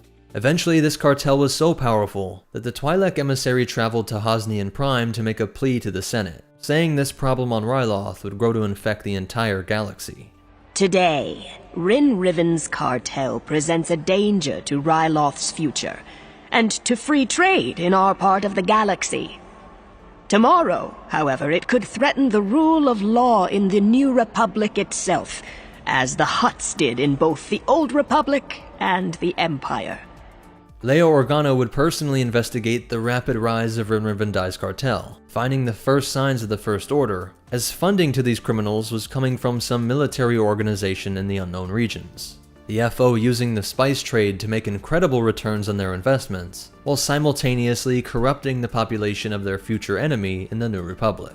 Once this war came to a head and the Resistance was nearly destroyed on Crate, General Organa would reach out to her contacts on Ryloth, who allowed the Resistance to set up a secret base in one of the planet's cave systems. Some Twi'leks thought this was going to get them dragged into another galactic-scale war, and the Resistance was betrayed to the FO after they made it known that they had 5 days to give up the Resistance before they would put their fleets in orbit for a full blockade. The FO launched a raid on the Resistance location, compounding the devastating loss on Crate, and even less of them limped off this time. In a way, this betrayal on Ryloth was the lowest point of the Resistance, convincing individuals like Poe Dameron that no place in the galaxy would welcome them. But knowing the history of this planet, it is no shock that the Twi'leks were afraid of Ryloth being involved in another war, being the enemies of a superpower that had taken out an entire system, just the latest of wars in the 10,000 plus year history of this world, in which Ryloth could hardly be said to have benefited. So that's it for the complete history of Ryloth, but you definitely want to hear these cool facts and behind the scenes stuff. There are some discrepancies in the lore, like it's said to have a night side, that Twi'leks can only live along that thin slice right up against the Terminator, but then it also says that it has a 30 standard hour day rotation. That was added because of its appearance in the Clone Wars show, and was later confirmed in the Essential Atlas. But the harsh weather conditions remain confirmed in the lore, while they were also supposedly caused by the planet being tidally locked. And then we have the fact that the Twi'leks were brought by the Tho-Yor to Tython in 36,000 BBY, but Asha, the Mother Machine, claims to have made them around 10,000 BBY. Grand Moff Tarkin had a Twi'lek administrator at the secret outpost of the Maw installation, where they would oversee hundreds if not thousands of Twi'lek slave laborers. And the way Twi'leks carved their homes out of the cliff walls and caves was based on the Anasazi people, specifically the ruins that are found in the Mesa Verde National Park. Now a lot of this info in canon comes from Ultimate Star Wars and the Galactic Atlas, as well as the novels Tarkin and Bloodline. And in Legends, it was the Essential Atlas, Clone Wars Campaign Guide, and the New Essential Chronology. But most important of all, remember, when the aliens arrive, don't give up your women for their high tech, and definitely don't let them scan your soil for addictive drugs. And the Force will be with you, always. Men of Ryloth, the time has come to free ourselves! It's a Kalikori, a revered Twi'lek heirloom passed from parent to child through generations. To see what the Empire has done to our world. They plunder our wealth and sell our people into slavery. This ship must burn for all Ryloth to see. What's up, Meta Nerds? This video will be a complete breakdown of the Twi'lek species, using everything from both canon and legends, understanding their biology, culture, history, and impact on the galaxy. If you learn anything new, please hit the like button to help promote the video on YouTube, and comment any questions you still have or suggestions for future videos, as I at least read every comment and try to respond as much as I can. But with that, let's head back to around 36,000 years before the Battle of Yavin. Right away, we are met with a mystery that has never been fully understood. The Rakata were an ancient race that conquered their masters, the Qua, and established their galaxy-spanning infinite empire. This empire ran on technology that tapped into the dark side of the Force, literally using it as fuel, and also as a means of acquiring personal strength amongst its leaders. One of the rules of the universe is that the Force always strikes back, and they noticed that this uncontrolled drawing on the dark side was leading to defects and degeneracy in their species.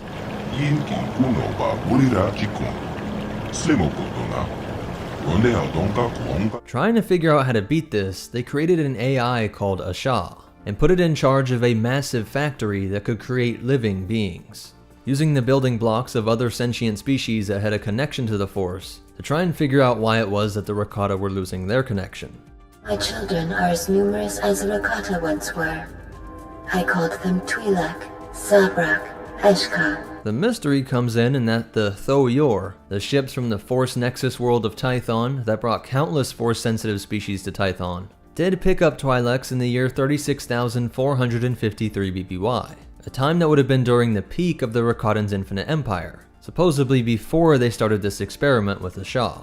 So we are left to wonder if the Twi'lek species was actually created by a machine, or if it was just replicated by Asha, creating a sort of subspecies, with the true original Twi'lek species developing naturally on Ryloth.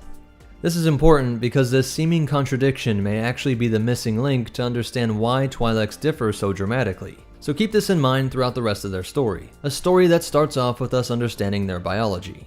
The first thing most species notice about these people is their head tails, or Leku. In fact, the name that they were called by other species was a conjunction of the galactic basic words Twin Leku, or Twi'lek. A quick side note here about the pronunciation: Twi'lek, Twi'lek, and Twi'lek are all canonically correct ways to pronounce their species, and you'll even hear members of this species use these different pronunciations. Back to the head tails, this species themselves called them their Chun Chin, words that in the real language meant left and right. To be completely fluent in Real or Twi'leki required a whole array of nonverbal cues in the form of almost imperceptible movements of the Leku, along with more obvious gestures that meant certain things, like crossing both of the tips twice meant I love you, and there were simple movements similar to the wave of a hand that meant things like hello and goodbye. And it is because of this nonverbal communication aspect of the Lekus that we see so many of them wearing a headdress. Though it became a cultural norm to wear some sort of headdress, the headdress was actually developed out of a practice by the slavers, who used them as a sort of muzzle. They figured that the Twi'leks could develop a sort of imperceptible sign language, so the original headdresses would greatly restrict the movement of the headtails. It may be why we can still see some Twi'lek slaves with wrappings that go the entire length of each Leku, and why Bib Fortuna seems to go out of his way to not wear one. Bib was a stylish man draped in the finest Ryloth silk, and even wrapping his lek around his shoulder in a way that was considered posh, but he makes sure not to partake in this fashion that was born from the slavery of his people. Now some referred to the Leku as brain tails, and why this is more accurate than head tails is that the Twi'lek's brain actually extends into the tails, though the large majority of it served as storing of body fat that was useful during times of famine. Newborns do not have these tails, so their brains and skulls are growing with the Leku for those first couple of years, with everything reaching maturity at about the same rate as humans. And this connection to the brain is why you can knock a Twi'lek unconscious by yanking on their Leku, something that resulted in countless deaths in cantina brawls, or at the hands of pranksters and other species in densely packed urban environments. And then there were the cases of head tails being damaged that also resulted in brain damage, and even a cyborg Twi'lek by the name of Rihanna Saren, who had part of her Leku cyberized. I should also mention that they were prehensile, meaning they could use them to grab things, which makes you wonder if there was ever a time in early Twi'lek history, or at least with some common evolutionary ancestor, that they might have used these head tails for balance or an extra pair of limbs to hang from things and swing through the forests or navigate the deep cave systems. Adding on the weirdest note, the cultural aspect of the Leku shape and size that makes them something of a status symbol. While they were culturally developed, complex, and abstract ways that the girth and length of one's Leku was a sign of wealth and power, the less abstract and more blunt fact about it was that these were erogenous zones, places on the body that were sensitive to sexual stimulation, and to both males and females, the bigger the Leku, the sexier, making Coruscant biologists list the Leku as playing a crucial role in sexual selection. To make it even weirder, there was the odd case that some Twi'leks would have 4 Lekus. This does seem to be incredibly rare, but is actually found in one of the most famous members of the species, Orn Free Taa, though I would suspect that his other physical features took away from this great natural endowment. I doubt even with these 4 Lekus that he was anything of a ladies' man. The rest of their biology is very similar to all the other humanoids out there, with a pair of arms, legs, and eyes, and then a nose and a mouth, but their ears do differ. In males it was very similar to humans, but the females had what were called ear cones. Both sexes had blunt teeth, but it became a cultural norm for the men to sharpen them to points. And thanks to the Chiss, who have a sort of heat vision overlay to their eyesight, we find out that the Twi'leks have a higher body temperature than any other humanoid species. Neither sex had body hair, except for their eyelashes, which was most likely a very useful adaptation to the harsh sandstorms that could kick up on Ryloth. They did not have eyebrows, though some females would paint them on or get eyebrows tattooed in order to be more attractive to humans. And then there were a couple individuals that are considered to have genetic mutations, as they do sport armpit hair and chest hair. There's also a wide difference in the expression of these skull nodes, some being incredibly prominent, others barely noticeable, and some are shaped so much that they look like a different species. While there's also the odd fact that they come in so many colors. Their skin color and eye color have more variety than any other species in the galaxy, with each coming in just about any color you could think of, and in any combination, along with different color stripe patterns and mottling. Each of these colors was about equally expressed in the population, though there was some belief that there was a subspecies that developed into the red and blue hues. Blues were called Rudians, and were the most common, while the red were called Lethan, and were the most rare. All of this variation, from the number of Lekus, hair and color expression, head nodes, etc., left many biologists to wonder if this was solely the result of natural mutation, or the result of genetic manipulation by some advanced alien species. Perhaps evidence of the Rakata and Ashaw involvement, the artificially created Twi'leks mixing with the naturally evolving ones. Here I should note that some later researchers in the New Republic felt that the Yavitha species was a genetic relative to the Twi'lek, though why they thought this isn't really clear. As for their diets, they were omnivores, even having multiple stomachs in order to process just about any sort of calorie source they came across. This was likely developed out of the incredibly harsh conditions on Ryloth. Their homeworld was tidally locked, meaning it rotated with one side always facing the sun and the other side always facing the darkness of space. So this temperature difference created intense weather conditions in a climate that reduced their forests to a band along the equator, with some bioluminescent jungles on the dark side. Heat storms were a catastrophic seasonal issue that were faster than a Category 5 hurricane and hotter than an oven. Enormous storms that would consume the Brightlands. Throw on top of this the terrifying creatures like the Dalshem, the Lilac, and Gutkur, and you can see why the earliest of Twi'leks developed by setting up in this world's deep cave systems. They came to eat small rodents and various types of mosses, which really pushed the capabilities of their stomachs. Over time, they would domesticate the Rykrit and expand their cities out of the caves, but never far from the cave openings, mostly carved into the face of cliffsides, with some smaller buildings and villages nearby. Even the capital of Lesu, although it appears to stand alone from the mainland, is likely connected to a vast series of underground caves, or at least artificial tunnels that connect to other cave systems. And for almost all of their history up to this point, they were a civilization that was supposedly relatively peaceful and modest, having close family ties and their highest technology being things like wind turbines, but nothing advanced enough to allow them to be a spacefaring race. Ryloth would be discovered by Old Republic explorers in the year 10,000 BBY, and the Twi'lek species would quickly go from a simple backwater people to one of the most recognized species in the entire galaxy. Ryloth is located in coordinates R17 in the Outer Rim, but it was along the important and lucrative Corellian trade route. The only problem was there wasn't much to trade. Nobody was interested in their wide array of artisanal molds or cuts of tough Rykrit steaks. At this point, no one had discovered any useful minerals, gases, or oils, nothing that could really fetch a credit in the galactic markets. But there was one thing that caught the eye of the alien visitors. I want you to really think about this. Imagine what it was like from the point of view of the Twi'leks. How strange, scary, and immoral this series of events would be. They went from not having any kind of spacefaring capabilities, not even reaching any of Ryloth's 5 moons, going from that to being contacted by a federation of aliens that contained not just one, but multiple strange species, all saying that there was a booming galaxy of trillions of individuals all partaking in the miracles of an interconnected galactic economy. Talk of hyperdrives to slip out of this plane of existence, psychic monk warriors that protect the government, in addition to the countless mundane everyday pleasures and goods that could be provided if the Twi'leks would simply join the galaxy at large. But again, what could they offer? These alien visitors took an instant liking to the women of your species, and quickly found out that they could interbreed with them, resulting in no harmful side effects. In fact, a pretty nice mixing of traits, just like you might expect if 2 humans bred. These aliens say that if you would sell off your women, your people could have access to this miraculous technology. Massive slaver operations were not yet seen on Ryloth. Instead, it would be the individual families that sold off their young girls to the alien visitors. While her family back home would be given a sum of credits that would get their foot in the galactic door. Some males would sell themselves off, and all of this was allowed by the Republic because they were technically indentured servants. They accepted payment for their services, and there was a fixed start date and end date, regardless of whether this wage was so low that no one could ever get out of this bondage, or if the contract range lasted the equivalent of a Twi'lek's lifespan.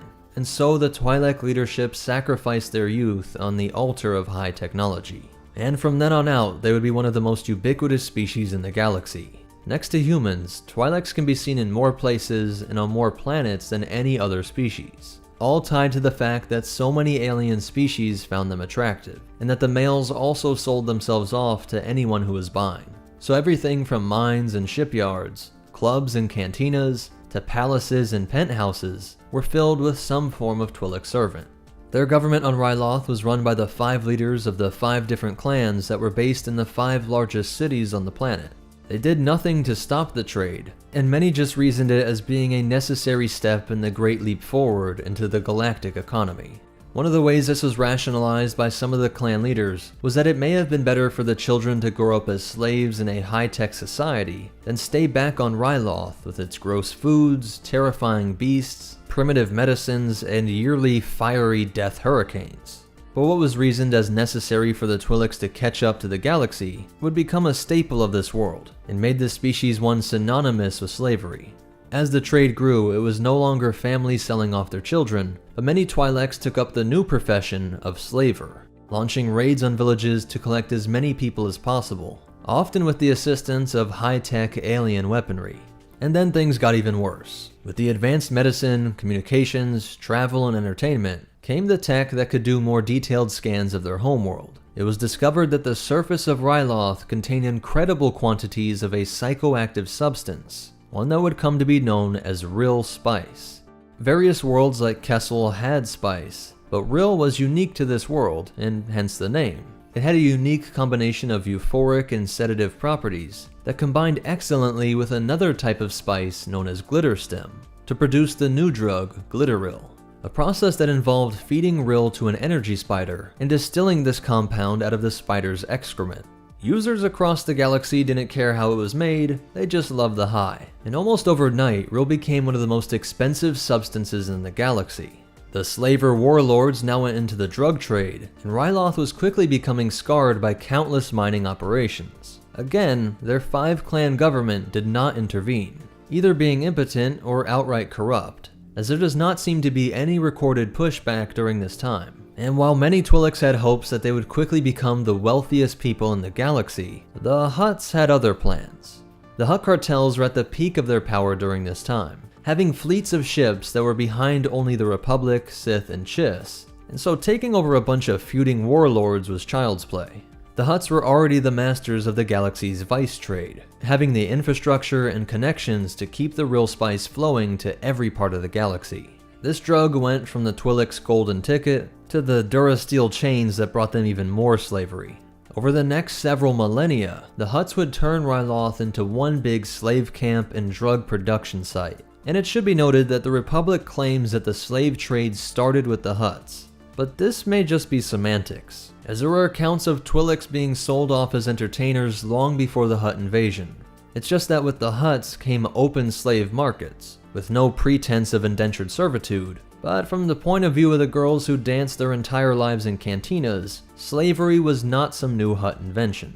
The Sith Empire also had no qualms with saying that their strength came from the subjugation of various slaves, but the Republic had to claim a higher ideal.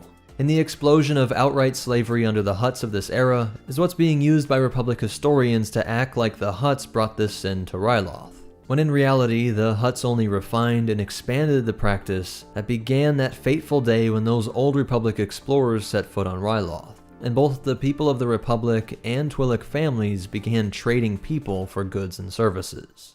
This Hutt cartel reign is what permanently changed the galactic census, with only 1 billion Twi'leks residing on-world, with 24% of the population being alien species. A vast majority of Twi'leks were found off-world, spread over countless planets, and over the generations many felt no connection to Ryloth. Just the generic, galactic basic-speaking monoculture that developed in massive melting pots like Coruscant. This Hutt rule would traumatize the Twi'lek consciousness, with even senators in the New Republic era circa 35 ABY, reminding the galaxy of their time under the fat green thumb of the Hutt overlords. The history of my planet and my people is well known. For centuries, we suffered under the oppression of the Hutts and their criminal enterprises. This terrible fate was somewhat assisted by a cultural mindset that was instilled by the weather of Ryloth. With things like those massive heat storms, there was a popular proverb that said, "You can't defeat a storm, you must ride the storm." The Twi'leks that sold their own people during these ancient times, and even the later Bib Fortuna, used proverbs like this to explain their behavior, thinking this slave economy was an enormous storm produced by the conditions of their place in the galactic economy. Just as Ryloth suffered from its place in rotation, the Twi'lek could not defeat the slave trade, better to find their place in it. But I need to point out that obviously this was not accepted by all Twi'leki. There were many Twi'leks that possessed incredible connections to the Force and were picked up by Jedi or Sith, and others were able to work their way out of indentured servitude and establish legitimate businesses across the galaxy. Not every family sold off people to the aliens, and many were able to find lives that were full of a sense of righteous honor. Several would join the Mandalorians, a people that may have seemed like war-loving monsters, but from the Twi'lek point of view, they just saw a people that ran their society in a pure meritocracy. If you could earn your respect, you got it. Mandalorians did start off as the name of a species, but very early on in their history, they started to include any species that would vow to live in accordance with the Mandalorian codes of honor, a reaction to a time when the Mandalorians lost their homeworld, something many Twi'leks felt a connection to, as many felt that Ryloth was lost to the Hutts. The Twi'leks were one of the most abundant non-human Mandalorians, rising to high positions in many clans, and even inventing things like the Cherokee Starfighter. In the year 3643 BBY, a slave revolt aided by off-world forces was able to drive the slugs back onto their ships and off of this planet. But things really didn't get a whole lot better. The clan leadership did not figure out ways to develop any new industry, just continue the lucrative spice operations. Essentially, they became the new warlords, and the Hutts simply used their control of the black markets to dictate the prices of Rill. To the point that the Hutts may have actually been making even more profit by just letting the tailheads deal with managing the mines. And then you might think that they might start to turn away from slavery, but their leaders actually felt that if they cut off the supply of slaves, some other powerful off-world force may come and take them over. So the spice and slaves flowed for the next couple thousand years, all under Twi'lek leadership and with no meaningful intervention by the Republic. Just occasional lip service by senators seeking votes, but at the end of the day it was just some Outer Rim problem. The Republic let countless wounds like this fester for thousands of years, eventually leading to the push to secede, a movement that came to a head in the Clone Wars with the rise of the Confederacy of Independent Systems. Senator Ornfree Taw would keep Ryloth in the Republic, but the population was torn about 50-50 on who to support. There were good arguments for both, as the Republic had undeniably let them suffer by not intervening for what was now 10,000 years, but some of the companies and member worlds within the CIS were the ones currently profiting off of their slave labor. And although you might think that the Republic aligning with the Hutts, the hated once overlords of the Twi'leks, would make it so they could never align with the Republic, it seems like the clan leadership and senators actually liked the fact that the Hutts were official allies. Ryloth's whole economy still revolved around serving the Hutts. So really their choice was decided for them when Jabba pledged his cartel to the Republic. In an attempt to strike a monetary blow to the Republic's powerful Hutt allies, Dooku launched an all-out planetary invasion of Ryloth early on in the war, showing that the clan leadership was correct in identifying that they would never be allowed to work with the Hutts and be a part of the CIS. If Dooku could hold Ryloth, perhaps he could get Jabba to go back on his word and at least be neutral during this conflict, allowing neither the CIS or Republic to travel through Hutt space or use it as a staging area. Something that would hurt the Republic a lot more, as most of the Outer Rim was under the control of the CIS. Though about half of the Rylothans welcomed the CIS as liberators, the Twi'lek resistance movement rose up to face the droid army. Cham Syndulla would work with the Jedi and Republic forces to eventually capture Wat Tambor. The success of Syndulla's forces led to a new populist movement that opposed their clan leaders and senators. All these past years of talk had been framed as pro-CIS or pro-Republic. The majority of Twi'leki were now calling for an independent Ryloth. And at the end of the Clone Wars, the Empire actually granted this wish. Ryloth was finally a free world. And if this seemed too good to be true, that's because, of course it was. This is Ryloth. The sleazy Senator Ornfree Taw convinced his people to allow him to stay on as senator, but promised this was only a name, a formality in this tumultuous transition to Empire, but that officially they would be free. Emperor Palpatine was fine with taking away whatever powers from the senator that the tailheads asked for, because they were too slow to pick up on the new position of Imperial Moff. This was where all the power was in the time of the Empire, and Moff Delian Mors was the effective ruler of Ryloth. Let the Twi'leks form whatever on-world government they wished, it all had to pass through the Moff. After 5 years of this, Cham Syndulla reformed his fighters to what he would now call the Free Ryloth movement. This was a network of hundreds of spies and soldiers, and not just from the Twi'lek species, that would raid dozens of Imperial sites ranging from outposts to Imperial Star Destroyers. Cham decided that the full force of his movement would be used to take out Palpatine and Vader all in one attack when he learned that they were visiting Ryloth via the ISD Perilous. Space mines, repurposed vulture droids, and even rebels posing as a rescue crew still could not bring about the deaths of their targets. His daughter Hera Syndulla would see that this empire was too skilled, too large, and too powerful to be taken out by just Rylothans. She felt this newly forming rebel alliance was their answer, while her father felt that she would just be replacing one master for another. But after a decade, she would be able to get her father to see that the Free Ryloth movement and Rebel Alliance could and needed to be allies. During the Clone War, you didn't just fight for a village. You rallied everyone to liberate the entire planet. You inspired me. The rebellion is no different. After Grand Admiral Thrawn brought the full might of his empire to bombard Ryloth into submission, hoping to force them into giving up the dissidents amongst their population. During Thrawn's campaign, we see how much he studied the Twi'lek culture. It's a Kalakorim, a revered Twi'lek heirloom passed from parent to child through generations. Now think about just how large the Syndulla compound is, how she still has this connection to her ancient family ties, and how that old proverb about riding out the storm may have applied to her ancestors. I don't want to say that any successful family on Ryloth has to be tied to spice and slavery, but if the Syndullas were, it does put Hera and Sham's movement in greater context. Not just rebelling against the corruption of the Republic and then Empire, but standing up against thousands of years of Twi'leks accepting and becoming complicit in this corruption. They would continue this fight for the next several years, battles which prove that betting on the Rebel Alliance was the right move. And these new allies would actually help them continue the fight on Ryloth, eventually completely freeing the world from any foreign influence in the year 5 ABY. And for once, they actually stayed free. They elected a former Twi'lek rebel soldier named Yendor to be their representative in the Senate, but just as an emissary, providing the Senate updates on the Twi'lek's wishes and their opinions on galactic policies, but not being bound to the decisions of the Senate. And then he would provide updates on galactic affairs to the more democratically elected government on world. The only threat to their peace came around 30 years later. After the abrupt death of Jabba the Hutt, there had been a power vacuum that attracted thugs from every parsec, all wanting to be the next big infamous mob boss. A Nikto by the name of Rin Riven Dai was quickly earning this reputation in the underworld, and his organization relied on the font of real spice. Emissary Yendor would travel to Hosnian Prime to make a plea to the New Republic, pointing out that this was not just a Ryloth problem. Rin Riven's cartel presents a danger to Ryloth's future. Tomorrow, however, it could threaten the rule of law in the New Republic itself, as the Hutts did in both the Old Republic and the Empire.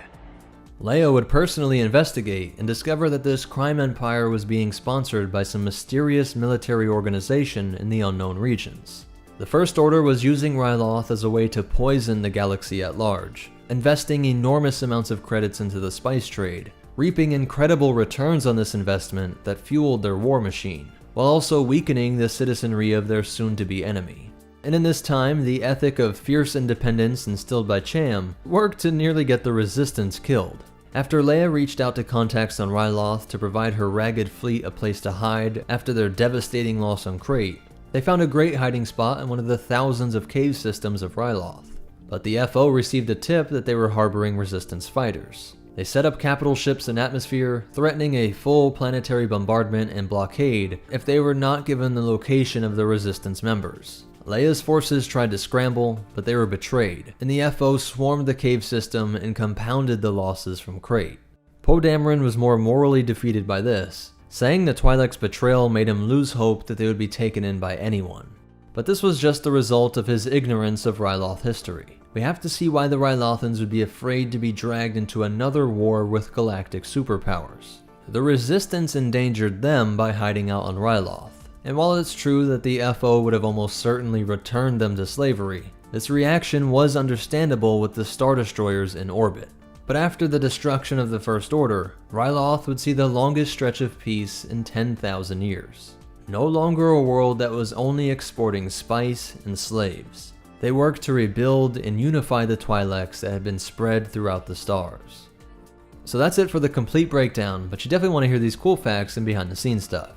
I got into more detail on this in Bib Fortuna's Complete Life video, but after laying out all of the slave history, I thought I should mention how Bib was an evil genius. He says that he wanted to uplift his people out of slavery and spice, and hoped to take over the Hutt cartels from within, eventually developing the Twi'leks into spy masters and assassins, using the fact that the galaxy just took for granted that a Twi'lek must be a lowly servant, and turning that into their advantage. Nobody would suspect them, and they were ubiquitous. Not really out of place anywhere, from a Coruscant penthouse to a Tatooine cantina. His plan was never realized, but Hera would help to change the perception by becoming one of the most beloved veterans of the Galactic Civil War, after she achieved the rank of General. Toward the end of the Civil War and into the New Republic era, Wedge Antilles was working alongside Twi'leks, and they explained that his name, if read in the normal way, actually translated to one so foul he could induce vomiting in a rancor. But just by dropping a letter and using their comma name breakup convention, they referred to him as Wedge Antilles, which was much better and meant Slayer of Stars. The first appearance of a Twi'lek was Bib in Return of the Jedi, but the name Twi'lek was not mentioned until 1987 in the RPG guide The Star Wars Sourcebook. One of the Clone Wars writers, Henry Gilroy, said that he and Dave Filoni created the Liberation of Ryloth arc to help show a different side of the Twi'leks other than the sexualized depictions of Aayla Secura, Darth Talon, and Ula, but also that choosing the Twi'lek was great for that first season because it was easier to work off of the human templates. The French accent that the Twi'leks used was something that was specifically chosen by George Lucas. There's no official explanation as to why, but many fans think that it's a reference to the French resistance fighters during World War II. Originally, the Twi'lek species could not interbreed with humans, explicitly stated in Order 66, a Republic Commando novel, and Imperial Commando 501st. They state that if you were to transfer something to the womb, it required extensive genetic engineering. And related to this subject, have some fun with, or be horrified by, what you can find when Googling Twi'lek on Google. There are so many people asking weird questions that when you type in something like Twi'lek Sith, so many people have also searched why are Twi'leks so attractive that Google has the snippet already queued up for you, with a hilariously circular answer. The X-Wing video game called their homeworld Twi'lek, and over the years they've been seen in almost every Star Wars game created. And as for some lore resources, canon stuff comes from the books Star Wars Absolutely Everything You Need to Know, Complete Visual Dictionary, A New Dawn, Galactic Atlas, and the Star Wars Sourcebook. While in Legends there's the Essential Guide to Alien Species, Guide to Characters, Ultimate Alien Anthology, and the Force and Destiny Core Rulebook.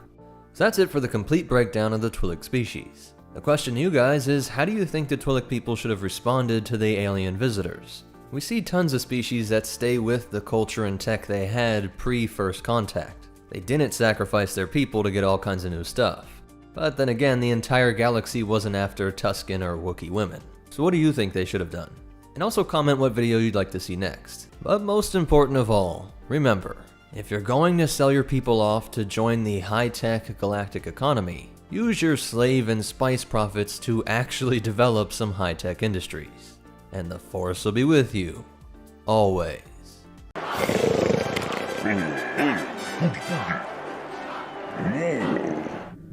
They wanna wonder.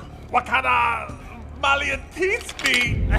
What's up, Meta Nerds? This video will be the complete life story of Bib Fortuna, with added context and all the expanded universe material from both canon and Legends. When the two timelines do diverge, I will put a logo on screen to differentiate. We will follow his life from a boy born into a world of crime, drugs, and corruption, using his incredibly sharp mind to carve out a place for himself in the galaxy, rise to be second in command to the greatest of crime bosses, become a warlord and slaver, turn down a chance at salvation, all while secretly plotting to take the throne, and believe it or not, to save Ryloth.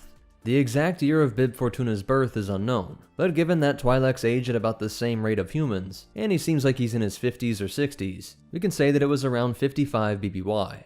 He would be raised on his species' homeworld of Ryloth, but in his teens he would be drawn into the life of crime. For tens of thousands of years, the Twi'lek species were targeted as slaves by numerous alien societies across the galaxy. And this problem was made worse by the chemical makeup of their homeworld, as Ryloth was one of the best sources of the drug spice.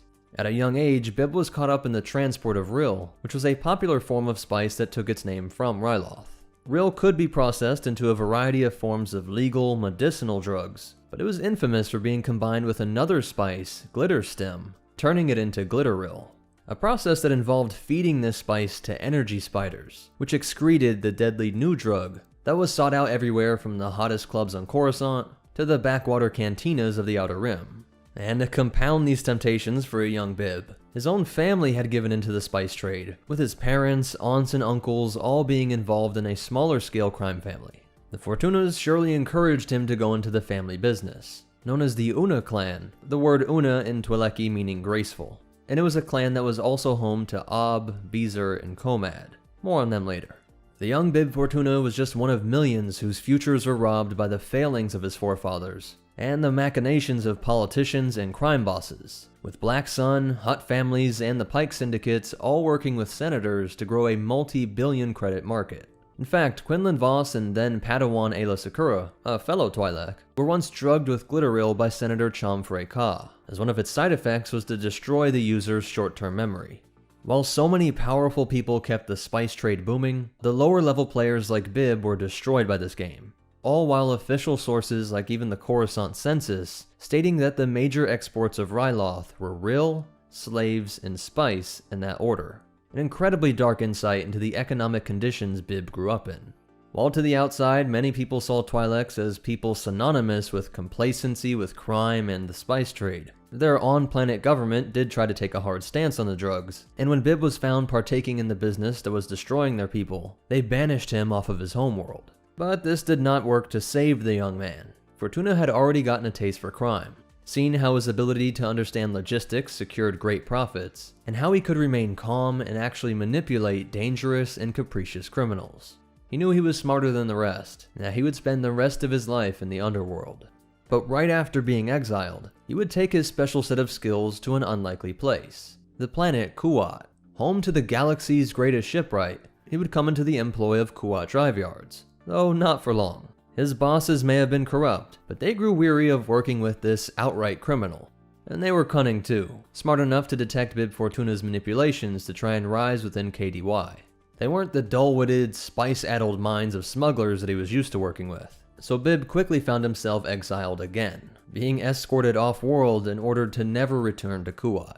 Now banned from 2 worlds and still in his 20s, he decided to do some freelance work lending his mind to wealthy spice smugglers, being a consultant that was able to grow the crime businesses of several individuals before this tail-headed savant gained the attention of Jabba the Silajec Tayor. In the mid-30s BBY, Jabba was attempting to wrestle control of Tatooine from his Hutt rival, Gardula. He thought that Bib's skills could help him develop a better strategy, one that would eventually have Jabba aligning with Darth Plagueis, or at least with the Mune's public persona as Magister Higo Damask II, representative of the intergalactic banking clan. Bib Fortuna was likely the data collector who learned of Gardula's ties to the Bando Gora terrorist group, and how they worked with the King of Naboo to try and kill Higo Damask. And he also uncovered the plot of the Poison Death Sticks, which had a mind control chemical that would draw members to the dark side cult of Count Dooku's fallen apprentice, a human female named Kamari Vosa. All of this info was incredibly important to Plagueis/Higo Damask, and the secret Sith aided in Jabba's effort to take power from Gardula. In this same year, in 32 BBY, Jabba would be seen at the Bunta Eve Classic pod race, Bib Fortuna right at his side, though not yet officially with the title of Major Domo. It would be shortly after this that Jango would eliminate Gardula, and Jabba was officially the crime lord of Tatooine, and one of the most powerful bosses in the underworld. He knew Bib was an invaluable asset, granting the exiled Twi'lek an incredible amount of credits and power. With this, he would return to his homeworld to punish the people that rejected him. With a private army, he waged an all-out invasion of 7 different cities on Ryloth. The weakness and corruption of that government that had once exiled him was exposed to the people with this campaign. Though he did want to show their hypocrisy, he didn't do so good for his own reputation. He took most of the populations of those cities hostage and sold them into slavery, the proceeds going to his boss Jabba. He of course also made a pretty credit off of this, and even took some Twi'lek slaves for himself. When inspecting the captives, he realized he had Ayla Secura's cousin, Nat, and that he had captured his own mother. The young Nat Secura would be detained for Bib's future goal of taking over Ryloth completely, hoping to torture or manipulate Nat into compliance, and eventually advocacy for Bib as the dictator of the Twi'lek people, knowing his people loved and respected the honorable clan Secura. Meanwhile, Bib's own mother was cursing his name. She wasn't a crime family herself, but she could not believe that Bib would kill and enslave his own people. Her tirade could not be stopped, but he would not be belittled in front of Jabba's men. So he raised his blaster and killed his own mother. Bib Fortuna had not only turned against the Twi'lek species, but his own family, and it was in this blitzkrieg on Ryloth that brought the Twi'lek dancers and this human dancer named Jess into the audience of the palace. Shortly after this, Fortuna would catch wind of a transport that crashed on its way leaving Dathomir. It crash landed on Tatooine while transporting a Rancor. an enormous beast that was sought out by fighting pits across the galaxy. He knew that Jabba would love to have something that only the most elite of gambling centers could afford. A monster that would also serve as a great way to intimidate any visitors, and dispose of any dissidents. At this time, there was another prized advisor within Jabba's inner circle, a human named Bidlo Quirv. This man was a Corellian pilot, way more outwardly powerful, physically strong, and quick with a blaster, making him a great general in Jabba's private military forces. When Jabba's birthday came around, Bib Fortuna's gift was the Rancor, but the slug also liked Bidlo's present as well. The boss chose to use this event to decide who would become his right-hand man. He brought them both before the throne, and said that either of them could choose to be the Major Domo, or some other role that would be even greater, but which wasn't explained. Bib was cunning enough to see what was happening, and stepped forward, pleading to be given the honor of being the Major Domo of the great Jabba the Hutt. The pirate was willing to gamble on this other opportunity, saying that of course he wanted the job that would be even more rewarding. But this was a trick. Jabba wanted to see who was there for the riches, and who was there out of admiration and loyalty to the greatest of Hutts. For thinking that there could be a role greater than Jabba's Majordomo, he had Bidlo dropped into a pit holding Fortuna's gift. He was the very first victim of the Rancor that would come to take an infamous, even legendary status within the underworld. Fortuna would then convince the most famous beast handlers in the galaxy, the human Malakili of the famous Circus Horrificus, to come take residency at the palace and care for the Rancor. With Fortuna's scheming, Jabba was able to secure the entire planet of Tatooine, with its hit pod racing course at Mos Espa, and an attraction under his feet that was sought out by the fight pits and circuses around the galaxy. But in a few years, Fortuna would face the most difficult fight of his life. As the Clone Wars erupted in 22 BBY, it would be the Major Domo's job to ensure that this hard-earned Hutt empire stayed intact, the massive militaries of the Republic and CIS pulling them in different directions. Dooku had Jabba's son Rhoda the Hutt kidnapped and hoped to frame the Republic. This plan was foiled by the Jedi and backfired on the Separatists. Now the most powerful Hutt, with the most cutthroat right-hand man, would ensure that no other Hutt family aligned with the group that had kidnapped Rhoda. Fortuna would host Jedi Knight Issue Shanjan, where they discussed their shared goal of taking out the rival Borka the Hutt, who had made the terrible decision of aligning with the CIS. After providing the Jedi with some intel, Borka was gone, and next up was Torpo, a distant cousin of Jabba's who also had aligned with the enemy, allowing the Separatists to set up a mining operation inside of Hutt space. For this, he too would be eliminated. And while Bib was helping Jabba kill off his family, other Fortunas in the galaxy were also making moves. Ob Fortuna had become the Major Domo of Kradusk, the head of the Bounty Hunter Guild. And here we see a trait that Bib was soon to exhibit, as Ob was often trying to work with bounty hunters to kill his master, even reaching out to the Trandoshan's own son, Bossk. But for all this plotting, he would be hunted down and killed by Boba Fett. Beezer Fortuna was Bib's cousin, and he decided to turn his back on crime and fight for a larger purpose after surviving the CIS occupation of Ryloth. He joined the Republic and Jedi's efforts to liberate his homeworld, and would continue the fight for independence when the Republic became the Empire overnight. When these acts got him arrested, he came into contact with members of Saw Gerrera's partisans. And though Bib had a powerful position, this was not his ultimate life goal. He had wanted to be a crime boss since his teens. And now at his middle age, he vents his frustration to an ally in Jabba's palace, a crack in the facade of this cold, calculating Majordomo, lashing out in anger and saying, quote, "This creature, this heap of fat and entrails and low cunning, this thing has made a servant of me. Worse, a slave. He degrades me, abuses me, amuses himself by abasing me. Me, whose shadow he is not fit to touch." Jabba had no clue that Fortuna was harboring these feelings or scheming against him. And in 5 BBY, the Twi'lek actually aligned with 6 of Jabba's low-level thugs to capture palace guards and then torture Jabba with hopes of him giving up the location of his most secret hoards of credits, treasure, and information.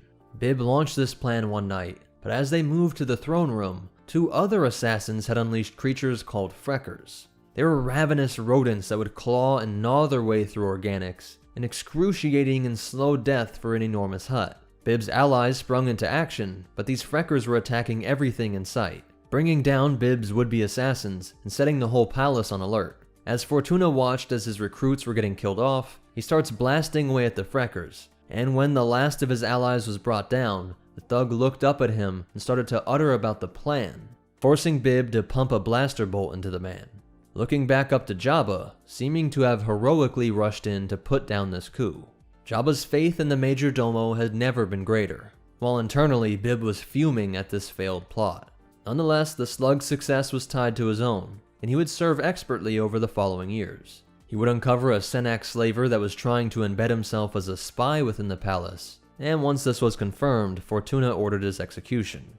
Then he even rooted out an ISB agent. These were the top spies of the Empire, the agents that were able to bring down countless rebel cells, and who had wormed their way into several rival crime organizations to run them as puppets. Fortuna's mind had been sharpened for almost half a century at this point, and he sniffed out the agent's bogus backstory from the first day he descended into the lair. After Fortuna got some one-on-one time to have some seemingly casual conversation about the life of a smuggler, his suspicions were confirmed, and he ordered the guards to drop the agent into the Rancor pit, his old birthday gift proving to be quite useful. Now in the year 4 ABY, Bib would run into Luke Skywalker outside of the palace by mere coincidence, or perhaps by intervention from the Force. Seeing this man who was once a lost, driven young boy, born into a crime family on a world which exported nothing but spice and slaves, Luke wanted to give him a chance at redemption. Skywalker had happened upon a slaver who had captured 2 girls, Ula and Sinra.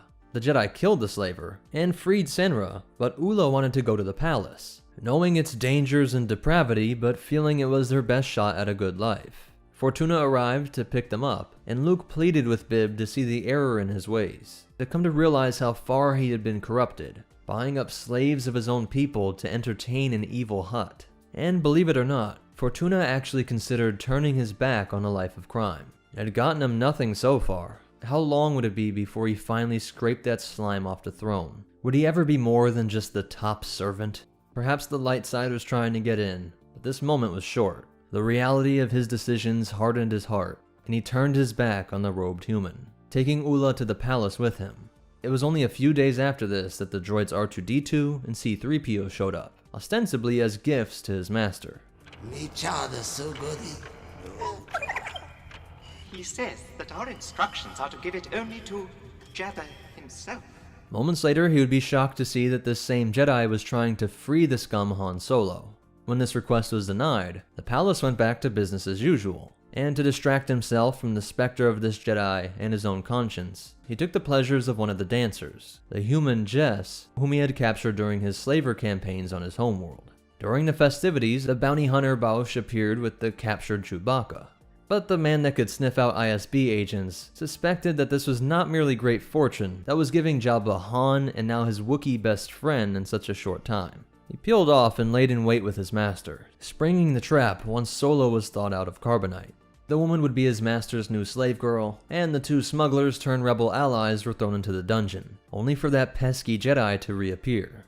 Jabba gave clear orders to not admit Skywalker to the throne room, and Bib appears to have been under the spell of a Jedi mind trick. But knowing how calculating Fortuna is, I would not put it past him to roll the dice on this Force wielder. Surely a stronger opponent to Jabba than any thugs he could muster, perhaps thinking this would lead him to securing the throne at last.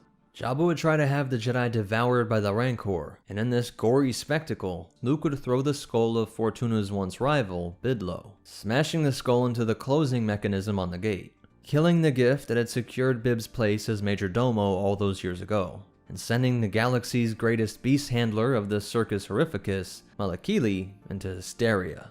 Though in the end, this just made for a great show, as these 3 rebels were all rounded up and sentenced to death by Sarlacc. This would prove to be the day he had waited on for nearly 4 decades. And it should be noted that the thermal detonator brought in by the Bausch Pretender was taken by Bib, and he may have been the one to suggest the execution method that would take Jabba and his top guards far out away from the palace grounds. The Jedi's ally, a tiny female human he would come to learn was Leia Organa, strangled the slug to death with her own slave chains. And when the whole barge was in chaos, it suddenly bursts into flames and explodes. Perhaps the Major Domo put that thermal detonator to good use, ensuring the death of his master, his top guards, and several rival claimants to the throne.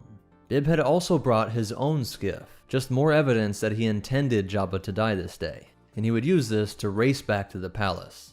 He was no warrior, but he was proficient enough with a blaster to cut down the opportunists blindly looting Jabba's riches, and he rallied up allies to finally take control of the entire palace complex after a short firefight.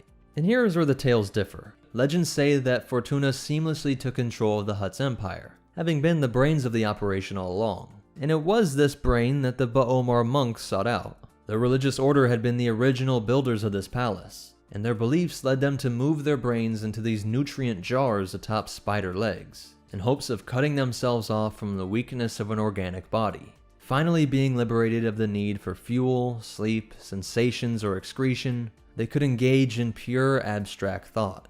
One night, these terrifying cyborgs swarmed the new conqueror of their monastery, using their droid manipulators to cut through his skull, extract his brain, and transfer him into the mech suit for the brain jar.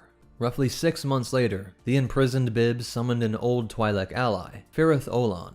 He drew him to Tatooine with the promise of securing Jabba's treasures. Fortuna hoped to work with them in going through Jabba's intel, and use a trusted fellow Twi'lek with his full, normal body to be the face of the operation. But Olan was not going to listen to this cyborg spider, and force him to decode intel on abandoned Imperial sites. Olan was ecstatic at the discovery of at least 64 TIE interceptors in a hidden base located deep inside of an ancient Krayt Dragon tunnel. This would be an incredible boon to any military, especially a crime lord in the tumultuous times of the Empire's fall. But Rogue Squadron was also on constant seek and destroy missions for exactly these types of Imperial leftovers.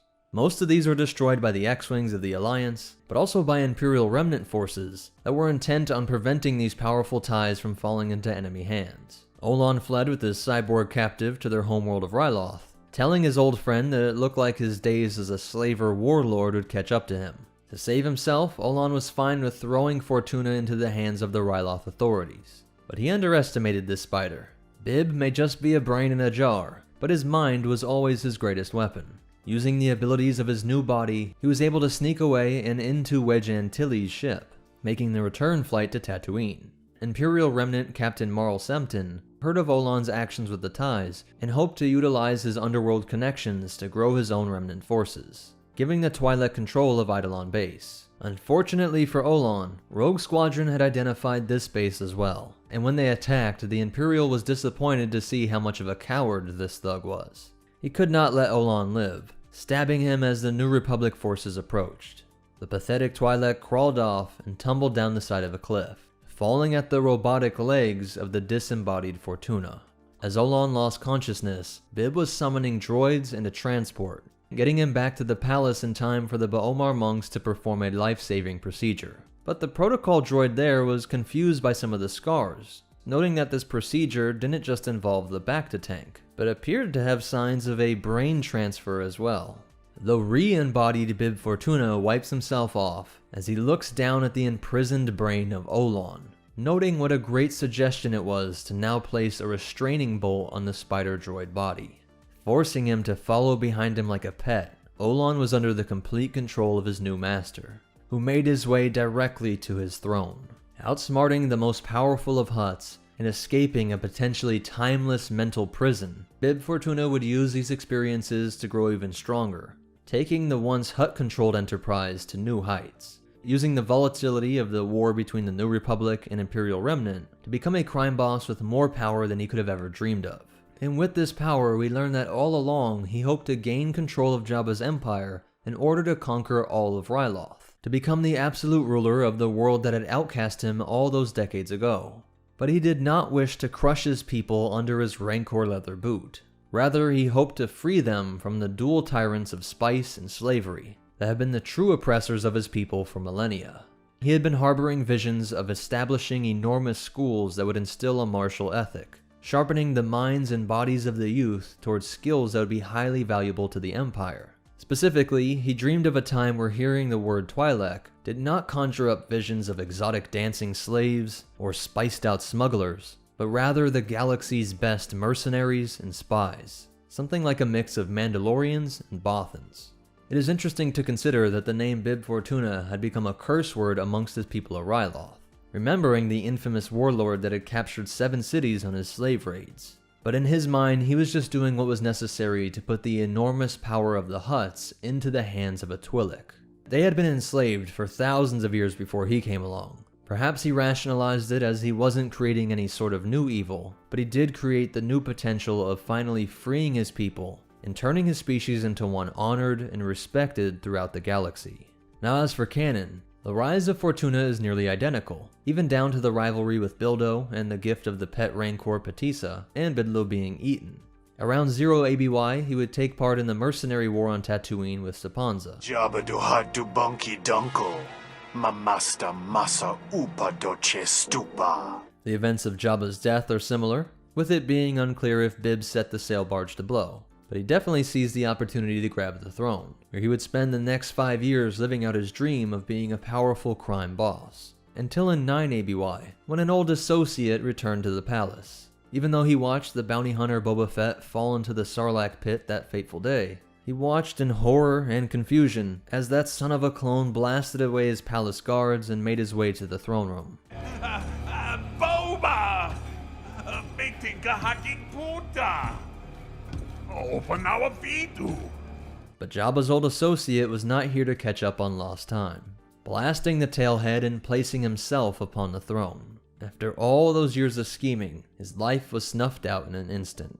Keep in mind that Boba felt like Jabba's palace was the only place he could call home after the abrupt and traumatic end to his father's life, where the young boy had to flee Kamino and go to the only place Jango said was safe in case of emergency.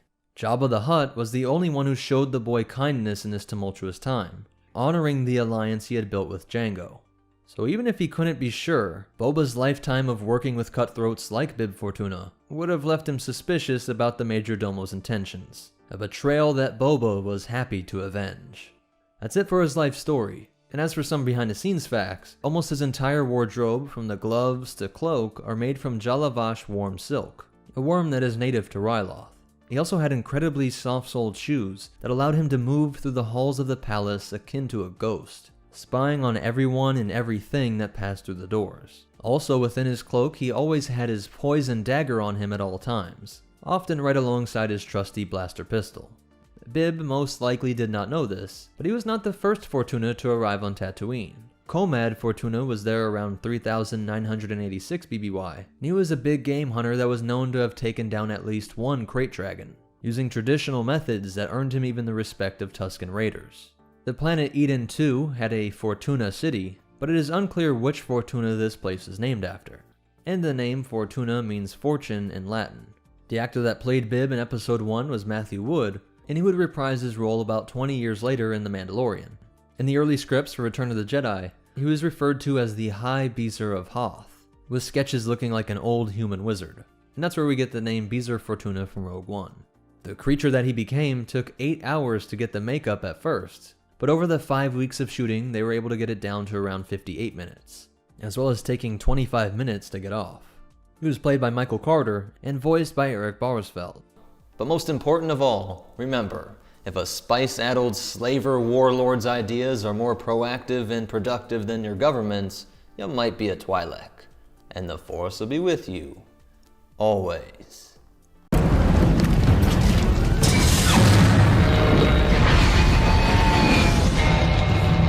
What's up, meta nerds? This video will be a complete breakdown of the Belbullab 22 Starfighter, and Grievous's specific model, the Soulless one. We'll cover the stats, history, and use over the eras, and end on some behind the scenes facts. Let's get back to it and start with the manufacturer of this amazing heavy starfighter. It was produced by Feithran Ultra Scalable Assemblies, a company based out of Pal City on Utapau, and which was a member of the Techno Union. They also crafted the Belbullab 23 heavy assault craft, which added heavy laser cannons, and the Belbullab 22 strike bomber, which could deliver proton bombs. A trio that was the FOSA's attempt at providing a higher quality alternative to Bactoid's creations like the Vulture Droid and Hyena Bomber. The price point with the bomber didn't differ that much, but the Belbullab 22 was more than 8 times the Vulture, at 168,000 credits for the base model, while it is unknown how much more Grievous's model would have cost. But you'll see in a second how it may have been several hundreds of thousands of credits in upgrades alone.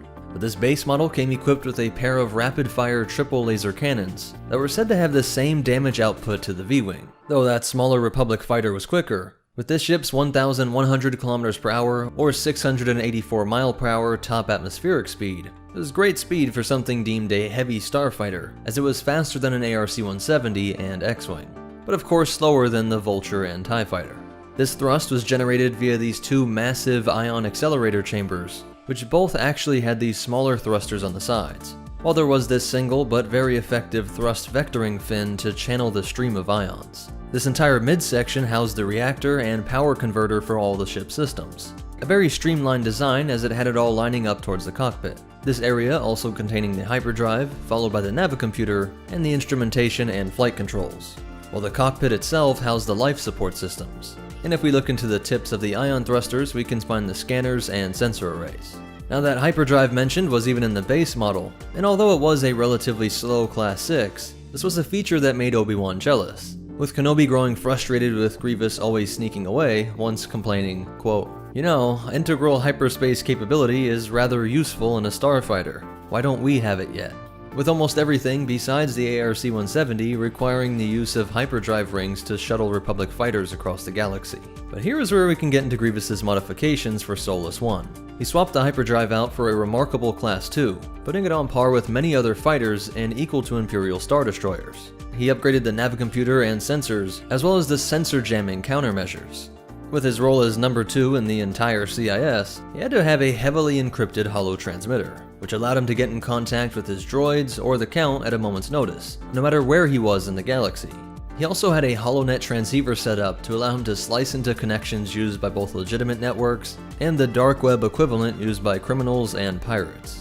This was all great for gathering intel to make sure he could avoid attacks or plan his own ambushes, but to make sure this starfighter containing the top general was not blown to bits, there were two powerful defensive measures put into place. A deflector shield generator was worked in right above the cockpit, and then the entire hull was coated in impervium, a material that was one of the most resilient alloys in the galaxy, usually reserved for key areas on capital ships. It's so strong that one crazy testament to its strength is that impervium made up the molecular furnaces of the World Devastators, which were made to consume almost any material.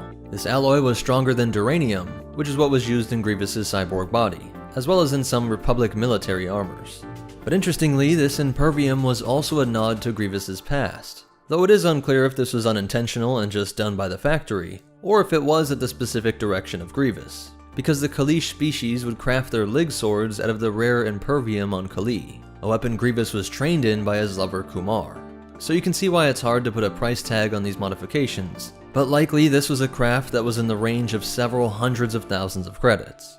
But despite all these upgrades, Solus 1 and the base Belbulub did remain the same size. At a length of 6.71 meters, or 22 feet, it was almost exactly half the length of the X-Wing.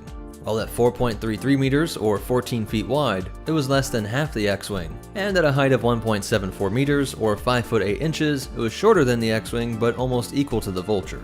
And for a real-world comparison, that's only about a third of the length of the F-15 fighter jet. Now, if you watched our Grievous Complete Life series, you know that Grievous fleeing was not due to cowardice, but was based off explicit instructions by Count Dooku.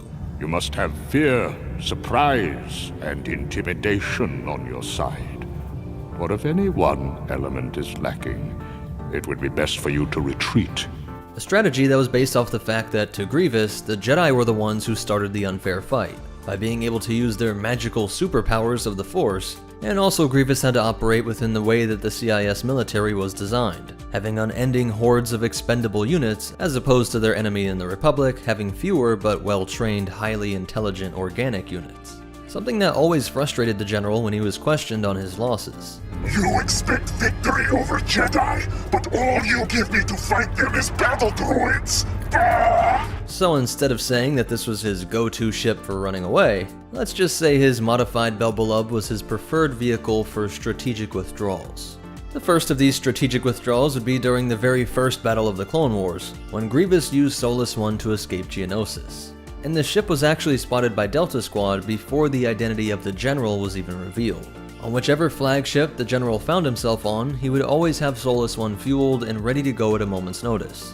When the Malevolence was under attack, he raced out to his starfighter to pursue the Jedi on the Twilight, and when he failed to take them out, it would be upon this ship that the General first disrespected Count Dooku, cutting off his transmission while his superior was trying to figure out how the CIS superweapon ship was destroyed. He would cut it close during the surprise loss during the Battle of Bothawai, rushing out of the hangar that was already engulfed in flames and tracked by Anakin on the way out. The Jedi was able to lock on and was just a split second away from firing, but it is unclear if this would have actually taken the fighter down, with that deflector shield and impervium coating. This was quickly followed by the escape from the falling Skytop station, where he had to return to his home fortress on the third moon of Vassik to repair his 2 severed hands. Again, Grievous disrespects his superior, and approaches his secret hangar via remote activation from Solus One to open the hangar door. We again see this ship in the final year of the Clone Wars, being a convenient thing for Grievous to smash his nemesis upon. Sadly for the Kaleesh cyborg, however, was that Kenobi would not only be the victor of their longtime rivalry, but the human would also take Solus One to escape from his own troops after Order 66, using it to make his way to rendezvous with Yoda and Bail Organa along the Tantive 3. When they decided to depart, Kenobi first traveled to Nar Shaddaa, using the hectic and criminal nature of this planet to cover his tracks, selling off Solus One for passage to the Tattoo system, and then ultimately to Tatooine itself. Years later, the Empire would successfully locate this relic of the Clone Wars and transport it to Palpatine's secret storehouse on Utapau, which also contained Grievous's body.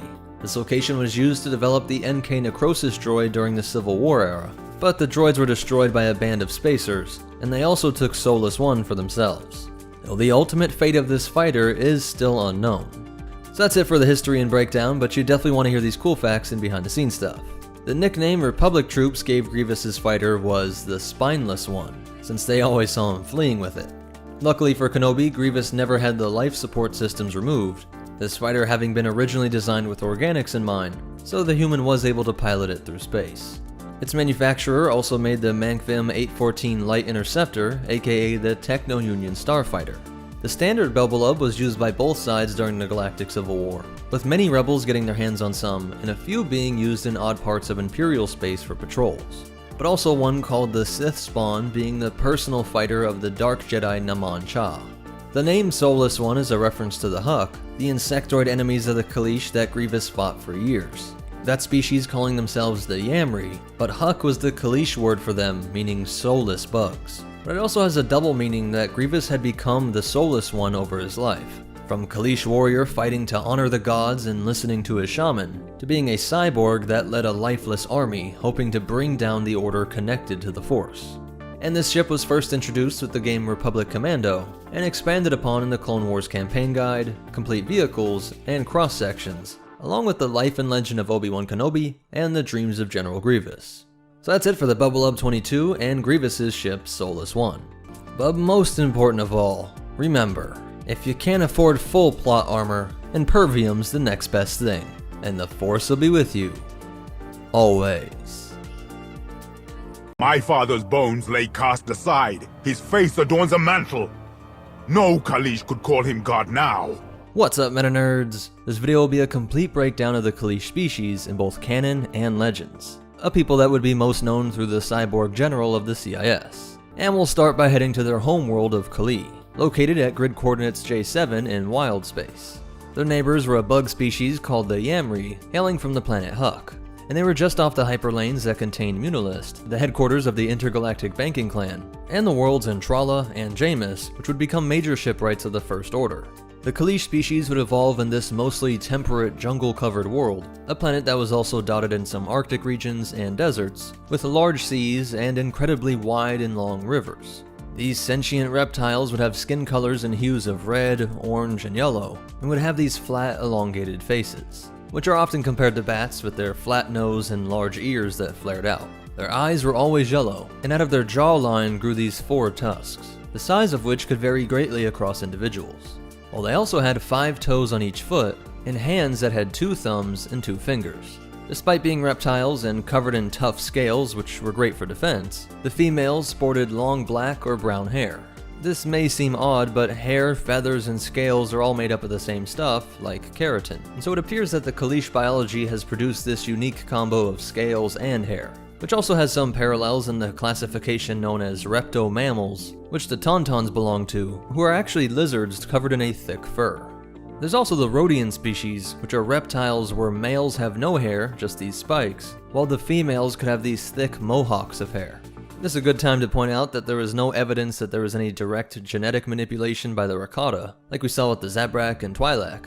But as some Coruscanti biologists believe, it may be proof of the galactic scale of experimentation by the Celestials, the legendary ancient forerunners of the galaxy that shaped the stars and created intelligent life, and planted them across the stars, explaining these curious connections between species separated by thousands of light years, and why there are so many different humanoid species.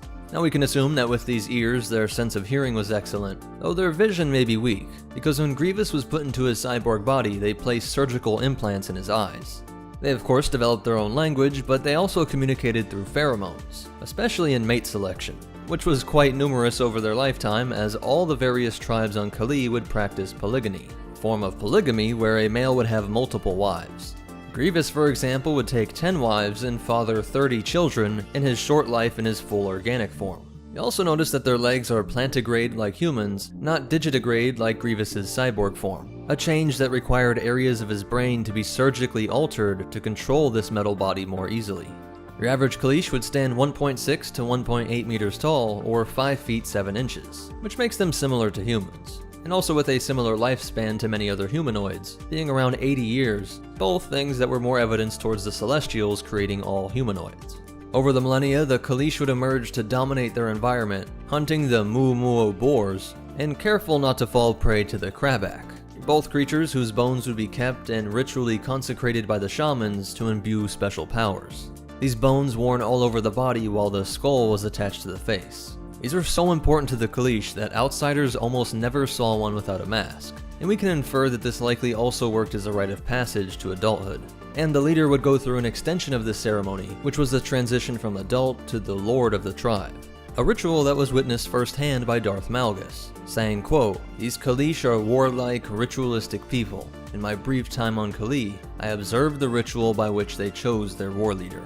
War and religion was everything to the Kaleesh, with there never being any form of unified global government, just countless tribes engaged in war with their neighbors. Though each tribe did have a similar structure and reverence for their shamans, who did things like the consecration of materials just mentioned, but also dream interpretation, rites for death and birth, and the maintenance of holy sites. The most sacred site being Shrupak, a place that would protect the bodies of the Kaleesh so that they could live on in the afterlife. And then there were sites like Abesmi, an island monolith in the Genua Sea that was believed by all the shamans across the planet to be the site from which the gods ascended into heaven. Kaleesh shamans from all over the world would maintain an altar for worship to what might have originally been an alien race that seeded populations across the galaxy. These gods may be how the Celestials were remembered over the eons. If so, they certainly weren't the last aliens to set down on Kali. By the 3600s BBY, different groups were making landings on this wild space world, and recruiting the toughest of these reptilians into their ranks. Many Kaleesh finding a place as mercenaries and working with the Hutts or as assistants to bounty hunters. All admired their proud warrior ways, and their refusal to remove their skull mask was known long before some of the Mandalorian groups that would have a similar relationship to their helmet. Though this also created an insult to call them bone lizards, and at least to Wookiees, their smell was horrendous, with Bodar saying, quote, "I fought the bone lizards before. Their smell was worse than their bite."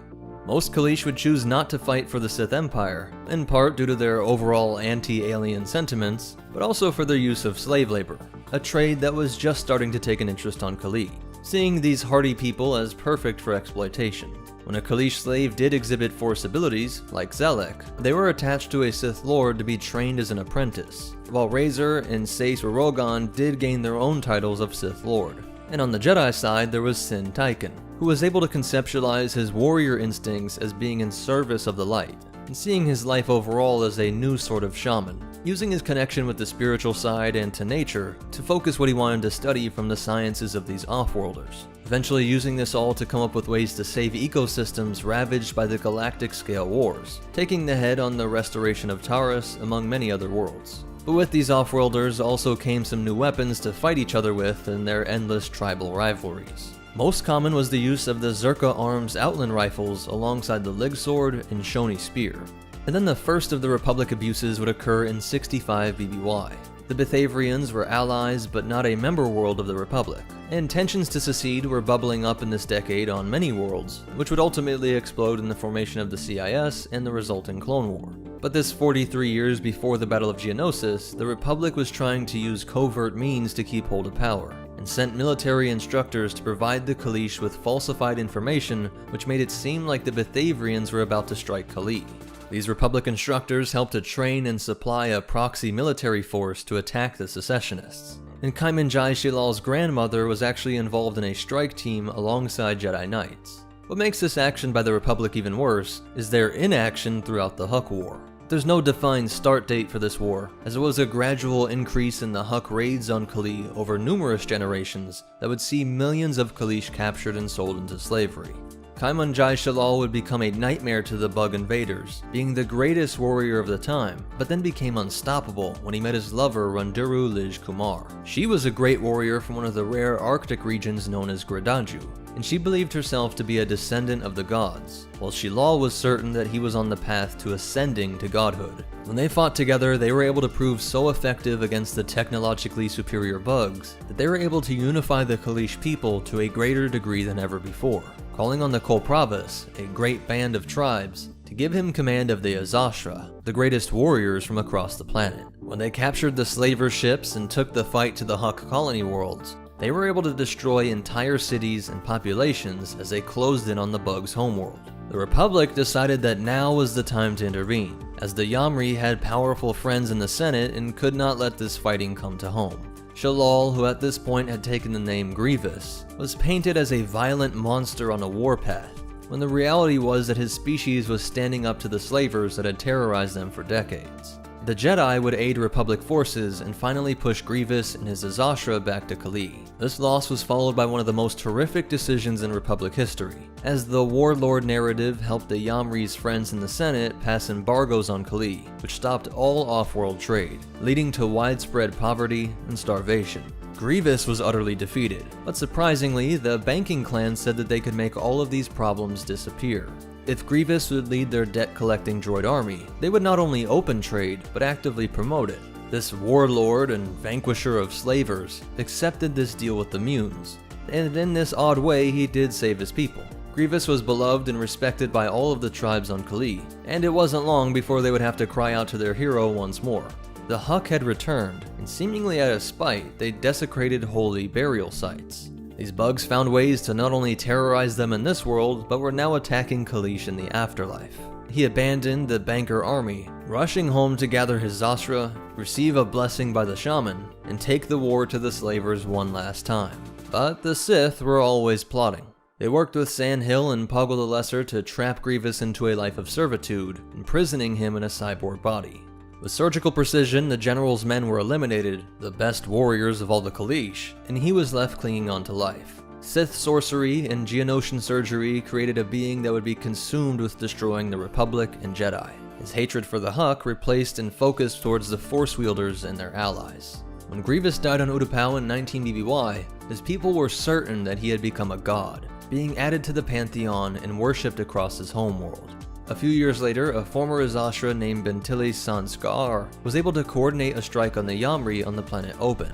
Clearing the Bugs out, he helped establish the first permanent Kaleesh colony, but it wouldn't be long before they were challenged by alien invaders. This time it was the humans of the Empire. Same Republic under new management as far as Skaar was concerned, and when they came to inform him that the Kaleesh would owe tribute to the Empire, a new war was ignited that would last for 10 years. To stop these wild space rebels, the Emperor deployed then Captain Thrawn. He was eager to study this mysterious race, but the Chiss, who was known to have the greatest mind in the galaxy, was stumped by Kaleesh culture. He admitted to not being able to understand their art or stories, and so finally he went with a complete planetary bombardment, being okay with losing this culture to history, and brought about enough destruction that the war came to an abrupt halt. Skaar himself was captured, however, and when he was brought before the triumphant Chiss, he actually praised the Imp for the ruthlessly efficient use of his amazing high-tech weaponry, having no hard feelings about the slaughter of his people, since they all died as warriors, greater weapons winning the day, not sneaky bombs planted in ships. or running to allies to invoke political and economic pressure. When Palpatine met Ska'ar, he was impressed with the Kalisha spirit, and gave him command of an Imperial army. He and Thrawn would be a few of the non-humans to serve in powerful roles in the Empire, though he would meet an unceremonious death at the hands of Chewbacca, when the Wookiee threw a gun mount into the Kalisha ship, which caused it to explode. But during this Imperial era, Kali did retain most of its autonomy, with the Kulk Province coming under the command of a female that was said to be Grievous's lover, Kumar, reincarnated. The last time we see the Kalish are with this stormtrooper during the Second Imperial Civil War under Darth Krayt, and with the pirate Sidon Athano. He is said to be a Kalish, and you can even see some similarities with the design of the mask, and the fact that he never takes it off. But right here we can transition into our cool stuff and behind the scenes facts, as canon Kalish depictions are unnecessarily off.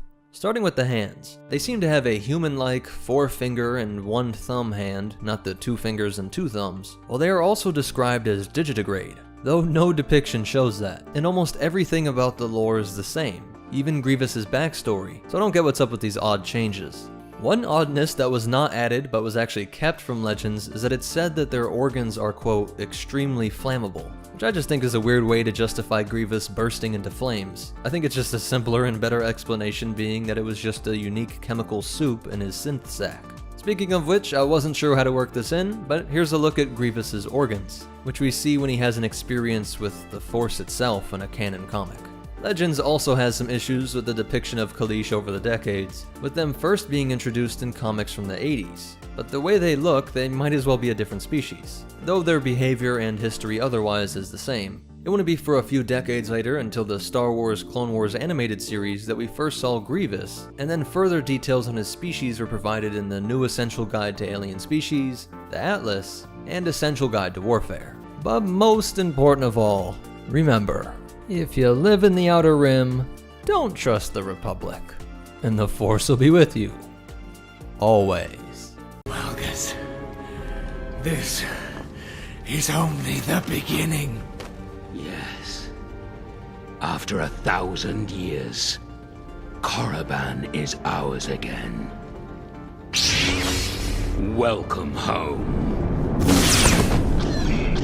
What's up, meta nerds? This video is all about the Sith species, the race that would inspire and become eponymous with the dark side followers of the Force. This will cover over 100,000 years of history, looking into their biology, society, and culture, as well as their most influential members of their species. We'll start by heading to their homeworld of Korriban, located at grid coordinates R5 within the Stygian caldera of the Outer Rim territories. The species would evolve on one of the most dangerous worlds in the galaxy, one that had a natural affinity for the dark side. Planet covered in mostly deserts, canyons, and mountains, though there were a few swampy regions. And this terrain was covered in horrifying beasts like the Shirax, Kalor slugs, and Tarentatex. One of the many mysterious ways in which the Force functions is that certain species and locations have stronger connections to the light or dark side of the Force. And the Sith species had an unparalleled natural connection to the dark side. Think about how few beings from any given species had a notable Force connection. Even those like the Togruta, who had a higher connection to the light side than most species, still only had a tiny percentage of people overall with a connection strong enough to be contacted by the Jedi. Every member of the Sith species had a powerful connection to the dark side of the Force. And because their homeworld itself was a dark side nexus, there was this feedback loop and amplifying effect where the Sith made the dark side stronger by diving deeper and deeper into its abilities, making themselves but also the dark side itself also stronger. This is also true for those terrifying creatures mentioned, and although they would get their nourishment from both plants and animals, they could literally feed off of the dark side as well, its energies providing them with sustenance to survive long periods without physical nourishment, and drawing some Sith to strive to live purely off of this dark side energy, in which they could truly say they were the physical embodiment of darkness. As for their physical characteristics, their skin color was almost always red, though some could range to this lightish pink to dark black, with the general rule being that their skin color was lighter at birth and grew darker over time, while their eye color could range from orange, red, yellow, white, or black. At multiple spots in their body, they would have these bone spurs that stick out through the skin, while their faces have these tendrils hanging from their cheeks. There were also the stalks over the eyebrows and the sides of the face, while each of these tendrils had a role in nonverbal communication, with twitches or quivering conveying anger, lifting them could be doubt or questioning, and curling showed that one was relaxed. Almost all had 3-digit hands, and one acting like a thumb, though some individuals had 5 fingers, and nearly all of them were left-hand dominant. Even before the year 100,000 BBY, they had already developed a complex culture around alchemy, rituals, and war. Though the concept of war was probably a strange one to the Sith, they wouldn't have considered it a separate thing. They believed that existence meant to be engaged with violent conflict with one's neighbors.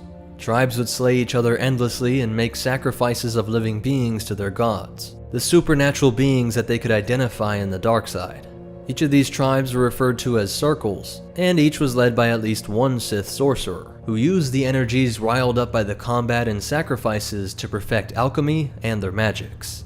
The sort of which that would be lost to the Sith of the late Republic era, only being glimpsed in the odd rituals done by Sidious, and was something more similar to that of the Night Sisters. This allowed them to create talismans imbued with dark powers, which could do anything from increase one's connection to the Force, turn a light sider to the dark side, provide biological repairs, or shield one from Force attacks. These were most often used during rituals, but there were everything from tomes to manuscripts to pass on the rituals, which were themselves imbued with this magic, as well as the weapons and armor that they used. The actual armor itself was channeling the dark side, while things like powerful Sith swords, Cortosis weave vibroblades called Sith Tremor swords, and the Sith War swords which combine the physical damage with various magical effects like inducing anger or madness, but most often nightmarish hallucinations. There were also a myriad of poisons that these alchemists would produce, and ranged weapons like the Lanvarok, which combined a lot of these technologies into one, being a polearm and disc launcher combo, these discs that were covered in these dark side spawn poisons.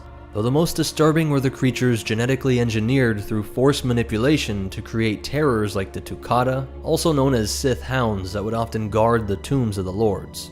There was also the Siluth, which was a war beast that would be sent into enemy fortifications, spewing acid and ripping apart victims, and then various forms of chrysalid beasts, which would usually be in the form of a modified Rancor. And technically, even the Sith temples, tombs, and many other structures are considered to be architectural, but also alchemical works. Pieces of technology that channel darkside energy through the architecture. This would take forms as varied as the pyramidal structures on Korriban to the Sith meditation spheres, and both the materials and layout were guided by the Force itself, which, like their own biology that worked to feed off and amplify the dark side, these structures would act in the same way. And of course, this led them to realize that one could use these same principles of weapons and structures to make super weapons the size of buildings. Whether it be temples that can unleash enormous amounts of energy, or ships that can make a star go supernova.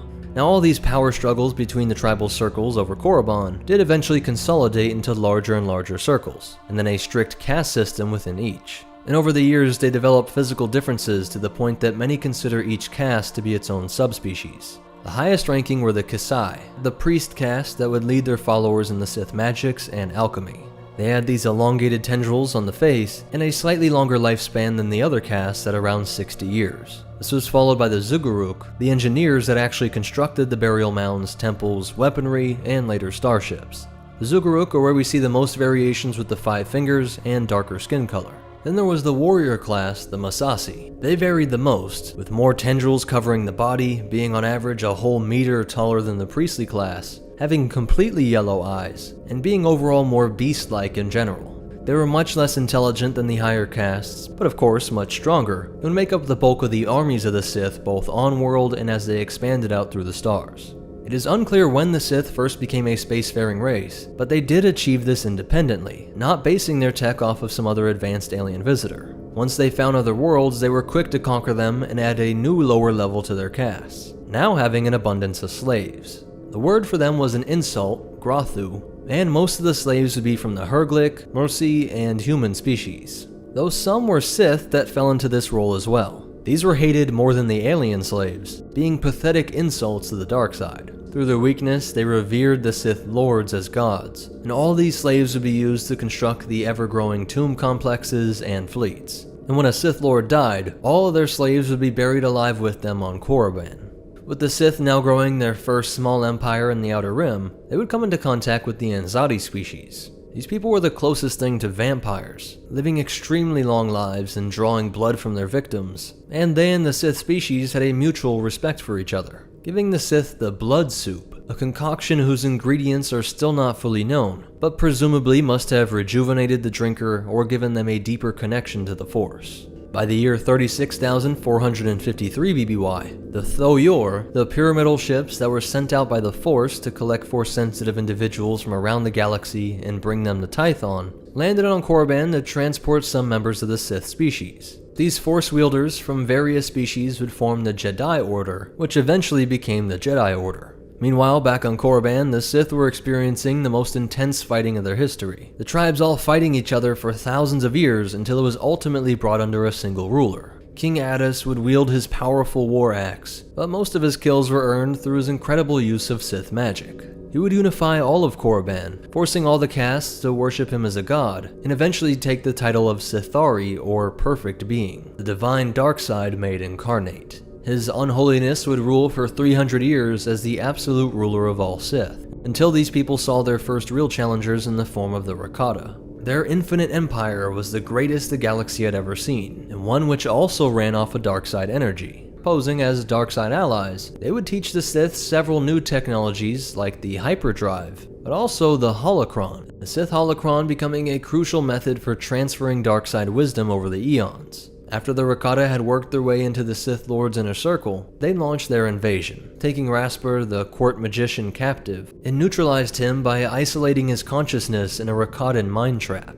While the technologically superior forces spread over Korriban, Addis would take up his battle axe and lead the charge to defend the Sith homeworld. The battle would see Rakatan machines destroyed by talismanic weaponry, Sith spawn beasts, and dark side magic, delivering a shocking defeat to the Infinite Empire, chasing them off-world and forcing them to abandon some of their crafts. With these hyperdrives, the Sith could finally expand their empire. But King Addis would die in the capturing of these ships, though this battle did help to secure the future of his people. As soon as the king died, the Sith reverted to the fractured tribal warfare, all hoping to become the next tyrant, forcing some Sith to decide to take these alien craft and colonize the galaxy, quickly establishing a settlement on Ziost. The priestly Kisai class would leave Korriban as the fighting grew out of control, with warriors all declaring themselves the new Sith Lord, and prophecies of a new Sithari that was destined to return and unify them spreading throughout the people. Even more turmoil broke out amongst the priests, with some seeing the death of Addis and the actions of the dark side wielding Rakatans as proof that this way of connecting with the Force was impure. They would focus on a new concept of unity, the mix of that other mysterious and strange side of the Force known as the light side. They pondered if they had been wrong in focusing on and amplifying the dark. The musings of these priests would mark the first recorded written history of the Sith species, though these priests would be exiled from their caste and forced out to the planet Tund. Over the centuries, Zios would become the new capital of the Sith Empire, with Korriban inhabitants killing themselves off in such numbers that they eventually settled into the role of caretakers for the tomb complexes. While the most prominent Sith were now on Ziost, they would all return to Korriban for important rituals and to be buried in the ever-expanding Valley of Sith Lords. The Empire would continue to conquer even more worlds, and by 14,000 BBY, they would set up the Sith Library Temple on Krasis II. This was similar to the Jedi Library on Ossus, but here they would further delve into the dark arts and experimentation on more Sith spawns and alchemical devices. About 6 millennia later, in 8000 BBY, a group of Republic citizens would make it into Sith space for the first time. But because hyperspace navigation was so difficult, they never encountered the growing empire of this area. Another 1,000 years would pass, bringing us to the reign of Dathguk Rosh. He rose to power, claiming to be the new Sith Overlord, and would rule 2/3 of Korriban for over 50 years, a time which the Sith species remembered as one of the most brutal in their entire history, with Grosh's sadism and terror hitting peaks that shocked even this dark side species. At the same time, there was growing turmoil within the Jedi Order over in Republic space. Many of their Force wielders were noticing that there was a wide array of useful abilities that were being ignored, and as the Jedi tried to look into them further, their masters tried to suppress knowledge, and even shame those who took an interest. Eventually, these Jedi would try to shake off their oppressive masters. They were deemed Dark Jedi by those that forced them into exile. This resulted in a civil war known as the Second Great Schism, a conflict that would set the tone for the rest of galactic history, as over the next thousands of years there would be countless trillions of individuals from each and every species that would be dragged into the never-ending civil war between Force wielders. And this particular war would last for over a century, More and more Jedi were turning to the dark, but the Orthodox Jedi were still more numerous and eventually forced to surrender at the Battle of Korbos. The Jedi would not execute these prisoners, but also could not let them run amok in the Republic. They decided on exile, packing all of the Dark Jedi into a drone ship that contained no weaponry and no navigation, and then firing them off into the most obscure part of the Outer Rim. No civilization had ever been recorded in this area of space. No means for these fallen ones to grow their power. Hopefully they'd be too busy trying to survive in such a sparse, inhospitable region to keep playing with their dark arts. But of course, as the Force would have it, this ship was on a course for the nexus of the dark side itself. Of all the trajectories it could have taken, it glided right into the orbit of Korriban, and then guided right down to the surface on the home of the Sith. When the Dark Jedi emerged, they were stunned to sense a connection to the dark side within each member of the species they met, having been taught that Force connection was incredibly rare, and that the dark side was unnatural and to be shunned. The locals greeted them with violence and displays of powerful Sith magics, creating crude illusions that these trained lifelong Jedi were able to work their way through, but recognized that these techniques were incredibly different from the way they were trained by light side wielders who had only been dabbling in darkness. Lightsabers and Sith weaponry would clash, and they remembered the lessons of the Rakatan Alliance 10,000 years earlier, denying all attempts at sharing technology and methods, waging a total war on these aliens, only to be outsmarted and increasingly brought under the heel of these Dark Jedi. Even when defeated, the Sith were adamant not to give up their rituals and talismans, but eventually, through their own Force manipulation and using the Sith to betray each other, they were able to break enough sorcerers to learn how to wield the dark side like a true Sith. The Shadow Hand, the second in command to Kreen Grosh's descendant and the reigning king, came to see that these Gen Jedi, as the Sith called them, were not going to be stopped. He betrayed his king and helped Dark Jedi Ajuntapal to secure the battle in which the Sith who sat on the ancestral throne of King Addis the Sithari would be beheaded and replaced by a human off-worlder, who now took the title the Dark Lord of the Sith. With innumerable generations raised within the strict caste system, the Sith were quick to fall in line and eventually worship Ajuntapal as the Sith Lord. He would expand the alchemical and magical abilities, and was sure to bring the rest of the Sith Empire under his rule. He too would have Ziost as the capital of his empire, and Korriban as the mystical center. The Dark Jedi would use their knowledge of the galaxy at large to expand their fleets and conventional weaponry, while taking the creation of structures and Sith spawn beasts to new heights. The Dark Lord focused on growing an army with the Massassi Sith as foot soldiers, wielding the most advanced form of alchemical and technological weaponry. But some of the Dark Jedi were itching to strike back at the Republic that had sent them off to die. They were able to figure out a path back to Republic space, and launched a raid on the Jedi with hopes of using their new arsenal of dark powers to take over the known galaxy. This mission was not approved of by their lord, and it was seen as a foolish, premature reveal of their forces. All it accomplished was to tip the Jedi off to the existence of the Sith, but their enemy could not tell from where the Sith came, only that this old wound was festering somewhere in the Outer Rim. Back in Sith space, the Dark Jedi had made a discovery that would change the species forever. Starting with the Massassi class, they experimented by using alchemical means to create offspring that were a mix of their human blood and Sith blood. It worked and created a being that was more calm, intelligent, and calculated, but still with the intense direct biological connection to the dark side. This was expanded to the priestly Kasai class, and over the next 2,000 years, these hybrids completely replaced the upper castes, and then most of the Sith population. Over this time, the Sith Empire was expanding as well, taking hundreds of worlds including Dromund Kaas, Car Dalba, Relg, and coming into contact with Tund, reconnecting with the pure-blooded Sith that were exiled here ages earlier, and then they also established a greater presence on Malachor V. But as is the nature of the dark side and those attracted to it, the local leaders were constantly undermining each other for any advantage, resulting in countless civil wars to try and overthrow the reigning Sith Lord. This helped to stop the spread of the Empire overall, as there was already plenty of wealth and planets to fight over. But this turmoil helped to create a string of the most powerful lords to ever live, starting in 5100 BBY with Marka Ragnos. He defeated a rival Sith Lord named Simus, and would usher in what was referred to as the Golden Age of the Sith. Over 100 years of unprecedented stability and growth. He was a half-breed Sith who was able to pit all of the rivals against each other, but two stood out: the Sith Lord Ludo Kresh and his rival Naga Sadow. Kresh wanted to simply consolidate power in Sith space and delve deeper into the mysteries of the dark side, while Sadao felt that it was time to take war to the Republic. Naga Sadao was actually proud to claim that he was mostly of, quote, Jedi blood, and he saw this golden age as one of dull stagnation. At the funeral for Marka Ragnos, these two contestants to the title of Sith Lord would call in their armies and fight to the death, but neither could defeat their enemy. At a break in the fighting, the spirit of Ragnos rose up from the tomb to speak to the Sith, laying out their long history and his aims with the Golden Age, but ended by saying that the future of the Sith was in their hands, that they must choose wisely between isolation and expansion.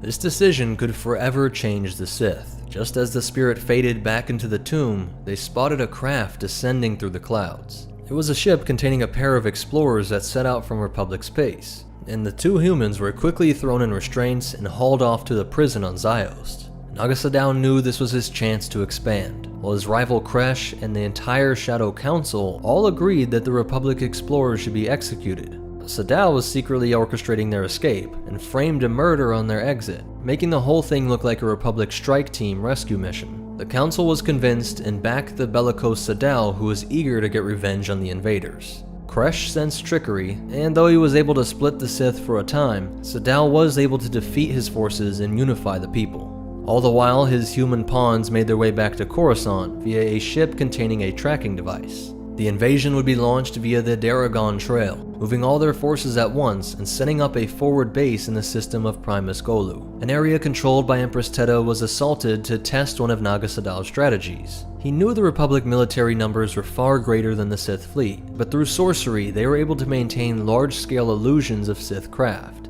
working to crush morale, cutting off escapes and forcing surrenders, and guiding the battles to take place where the Sith generals wanted. These illusions providing much of the advantage of superior numbers without needing to fire a shot or even engage the enemy. With this strategy, they would press on to take the crucial Republic shipyards at Forost, and then on to Coruscant itself. Sith Lord Shar Dakan would lead the push up to the steps of the Senate Hall, but Sadao's meditation sphere would be discovered and fired upon. Breaking his connection, these illusions generated via the potent mix of Sith alchemical architecture and Sith magic coursing through the ship.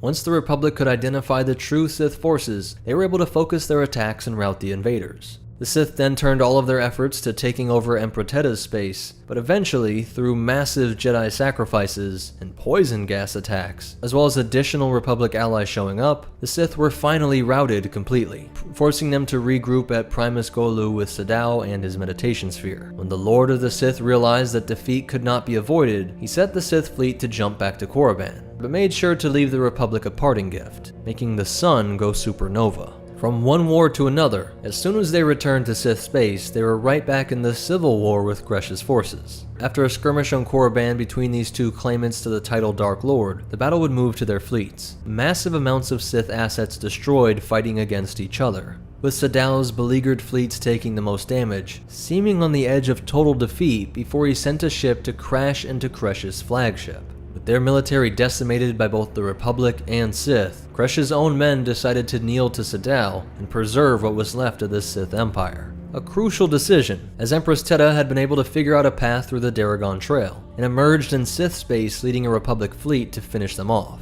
Sadao orchestrated a retreat that brought the enemy in pursuit near multiple star systems, using his dark arts to make the suns go supernova. The Republic fleet was suffering too many losses to pursue, and the Empress decided to call it off, and leave the ragged Sith fleets to die off under their own leadership. Surely an empire that would sacrifice their own star systems would burn out like these supernova. The Great Hyperspace War was over, but the Republic did not forget about this threat. They gradually returned to slowly and systematically dissect the Sith Empire, eventually conquering all of Sith space, taking their colonies, their 5 spiritually significant worlds, and trying to dismantle or cover up the countless talismans and artifacts they discovered, all reeking with dark side energy. It was believed that the Sith species had gone extinct, and that their dark beliefs had died off with them. But while the Jedi studied the relics of the fallen Sith Empire, the survivors were spread throughout the galaxy, and even outside of it, all plotting their return.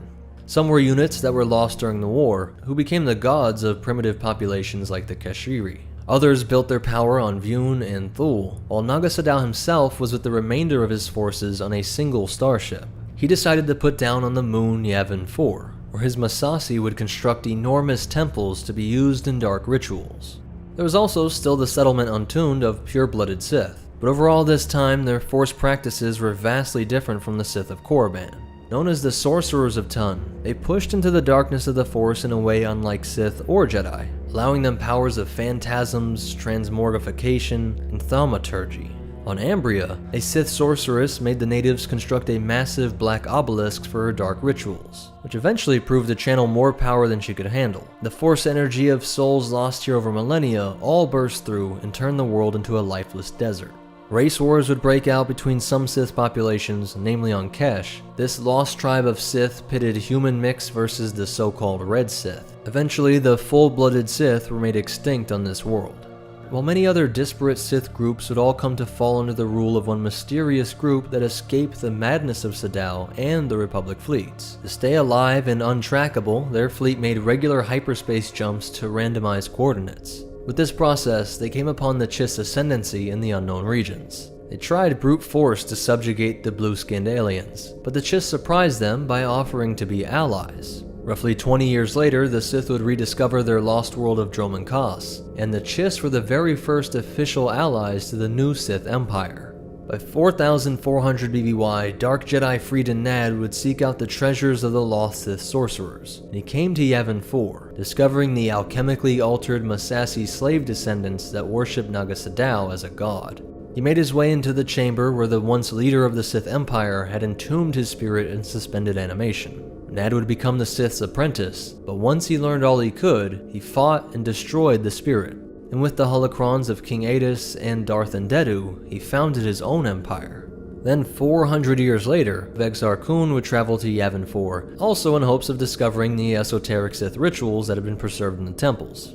The Massassi swarmed him, destroying his ship and bringing him to the great Sith Temple of Fire to be consumed by the Massassi blood sacrifice ritual. The god that they summoned was an old Sith worm, once created through Sadao's alchemy. When Kun killed the demon, the Massassi saw him as a god, worshipping him and following his orders to construct even more temples to focus the dark side energy here. Kun would practice his alchemy on the Massassi priests, and then created great warrior servants to fight alongside him. He took these to confront Dark Jedi Alima Kito and Nula Keldroma, and when they fought, the ancient Sith amulets they wore had a connection to Marka Ragnos, whose spirit emerged to decide the fight, proclaiming that Exar Kun was the Dark Lord of the Sith and Keldroma the apprentice. This apprentice would lead a strike against his old Jedi masters on Coruscant, only to be captured and brought before the Senate. Kun would deploy a fleet and thousands of Massassi soldiers to rush into the Senate chamber. In the Sith fleet was an ancient ship used by Sadao, which was using its old trick of setting stars to supernova, drawing Republic fleets to rush to engage them near the Kron cluster. But this move was ripping apart the Sith fleets as well.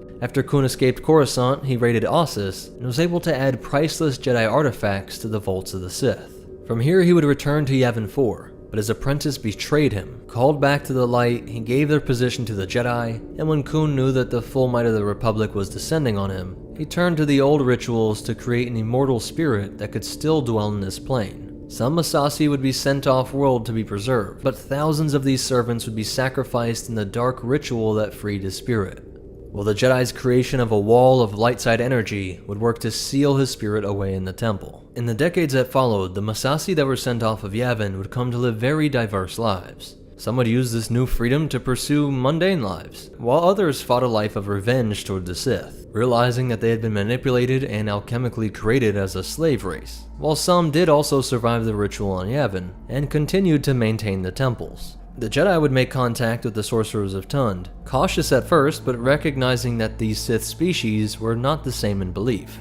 There was one Karnak Tetsu who saw himself as a prophet and wanted to turn them deeper into the dark, but after he was defeated, that was the only issue they ever had with the Jedi Order. The Jedi eventually gave up trying to convert them, and just sent occasional emissaries to check in over the next several thousand years. The Kisai and Massassi castes on Korriban were still in enough abundance to maintain sites, though they had been mostly abandoned over the centuries. Dromund Kaas was the capital of the Sith Empire, which all this time was still being secretly rebuilt. Ever since the Great Hyperspace War, this Sith Emperor Tenebrae, also known as Darth Vitiate, had used his unparalleled power in the dark side to extend his life over thousands of years. slowly building up generations of devotees to his vision of a reborn Sith Empire. But this empire would turn its back on the species that gave them their name. Much of the empire was human, though the Emperor himself and many of the high-ranking positions were those of Sith hybrids, the descendants of those that were created by the mixing of Dark Jedi exiles and the Kasai priests.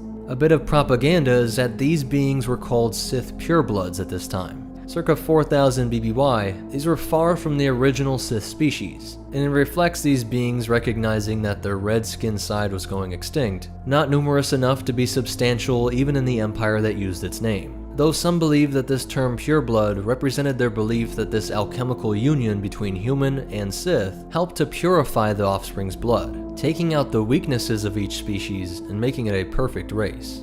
The reborn Sith Empire would take much of the Outer Rim and launch a galaxy-spanning war on the Republic.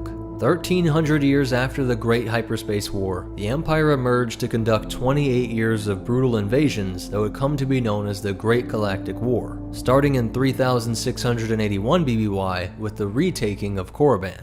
Somewhat symbolic of this change in species control was that this battle would see the Sith descendant Vindican killed by his younger human apprentice Malgus. The war would end with the triumphant sacking of Coruscant, delivering more damage to the cities and Jedi temples than any other force would match in history. The planet was smoldering, and the Supreme Chancellor had been executed by Darth Angral, forcing the Republic to sign the Treaty of Coruscant. In the Cold War era that followed, the Empire started to allow non-purebloods to train in the dark arts on Korriban, bringing up any Force sensitives they found in the Empire, even if they were a slave.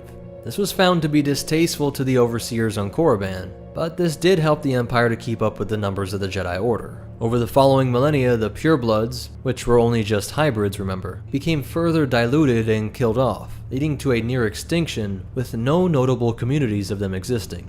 While various creations of these people, from relics to language, were spread across the galaxy, influencing the lives and cultures of countless beings. The greatest legacy would be the word Sith itself, being synonymous with the dark side, and in layman used in everything from an insult, like Sith spit, to a general description of evil, and especially anyone who used supernatural means being described as a Sith. Even some Jedi were assumed to be Sith in the Outer Rim. And then of course the Jedi Order never forgot about the Sith. The new Sith Wars were fought against the Brotherhood of Darkness, which operated a Sith Academy on Korriban which would raise Darth Bane, with Bane thinking that the Sith species was long extinct. In the year 45 BBY, some refugees of the Tung species set down on the Sith sorcerer's world of Tund, and when they were chased off, they complained to the Senate, and Palpatine was quick to degrade these strange mystics, warning that these people should be isolated and no travelers go near the world, while Darth Sidious secretly had agents infiltrate their ranks and learn what they could of this strange and unique art.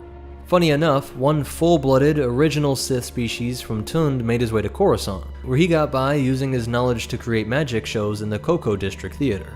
This may have inadvertently preserved the species, as all of the sorcerers of Tund were burned away by the green fire of an electromagnetic torpedo, fired by the Force-sensitive Rokar Gepta, who was training with them until he learned all of their secrets, for dubbing himself the Sorcerer of Tund, putting an end to this outpost colony of Sith exiles that had lasted for thousands of years. There was one last ray of hope that shot out across time itself, when 41 years after the Battle of Yavin, a ship named the Harbinger popped out of hyperspace, some 5,000 years after it entered the Blue Void. The ship's hyperdrive was damaged by a Jedi's attack during the Great Hyperspace War, and had a payload of ore that was to help with Naga Sadow's attack on the core. It was commanded by Sace Rogan, a Kalish who was leading a platoon of Massassi warriors. Perhaps they could have revived this subspecies of the Sith, but Jedi Knight Jaden Korr was able to board the ship, kill the captain, and use the volatile ore to destroy the ship and have it explode on a nearby moon, killing everyone on board. The Sith's impact on the galaxy was the greatest of any single species, rivaled perhaps only by the humans. We must assume that somewhere amongst the stars there was some outpost of Sith beings, because as history shows, they have proven to appear out of the darkness countless times when others believe them vanquished from the galaxy, always finding a way to return, much like the infamous Sith Order itself. So that's it for the Sith species, but you definitely want to hear these cool facts and behind the scenes stuff. There are tons of references to real-world concepts around evil and the devil, the most obvious being the red skin, but also things like them being left-handed is a reference to biblical lines showing a preference for the right hand of God and curses for the left. The fact that the Yavin temples channel dark side energy is a reference to Christian accounts of Mayan temples, and real-world Yavin is Tikal in Guatemala. There are also a lot of human sacrifices within Mayan culture, just like with the Massassi Sith, tons of depictions of which can be found at Tikal. Many believe that there are real-world equivalents to the magics and alchemical creations, just like the Sith, and this is a perfect time to give a warning from a Sith practitioner and real-world most interesting man, Christopher Lee, who did have a deep interest in the occult. Have met people who claimed to be Satanists, who claimed to be involved with black magic, who claimed that they not only knew a lot about it, but as I said, I've certainly never been involved, and I warn all of you, never, never, never. You will not only lose your mind, you lose your soul. Extra details come from the Complete Encyclopedia, Old Republic Encyclopedia, Essential Guide to Warfare, and Atlas, and then a ton of different novels. If you made it this far, please help out by hitting that like button and leaving a comment. Let me know if you learned anything new, add something I might have missed, and make a suggestion for future videos. And be sure to subscribe so you don't miss videos like this. But most important of all, remember, whether it's the endless wars and backstabbing, experimenting on and sacrificing your own, trusting the wrong outsiders, or blowing up your own stars, nobody's as good at destroying the Sith as the Sith. And the Force will be with you, always.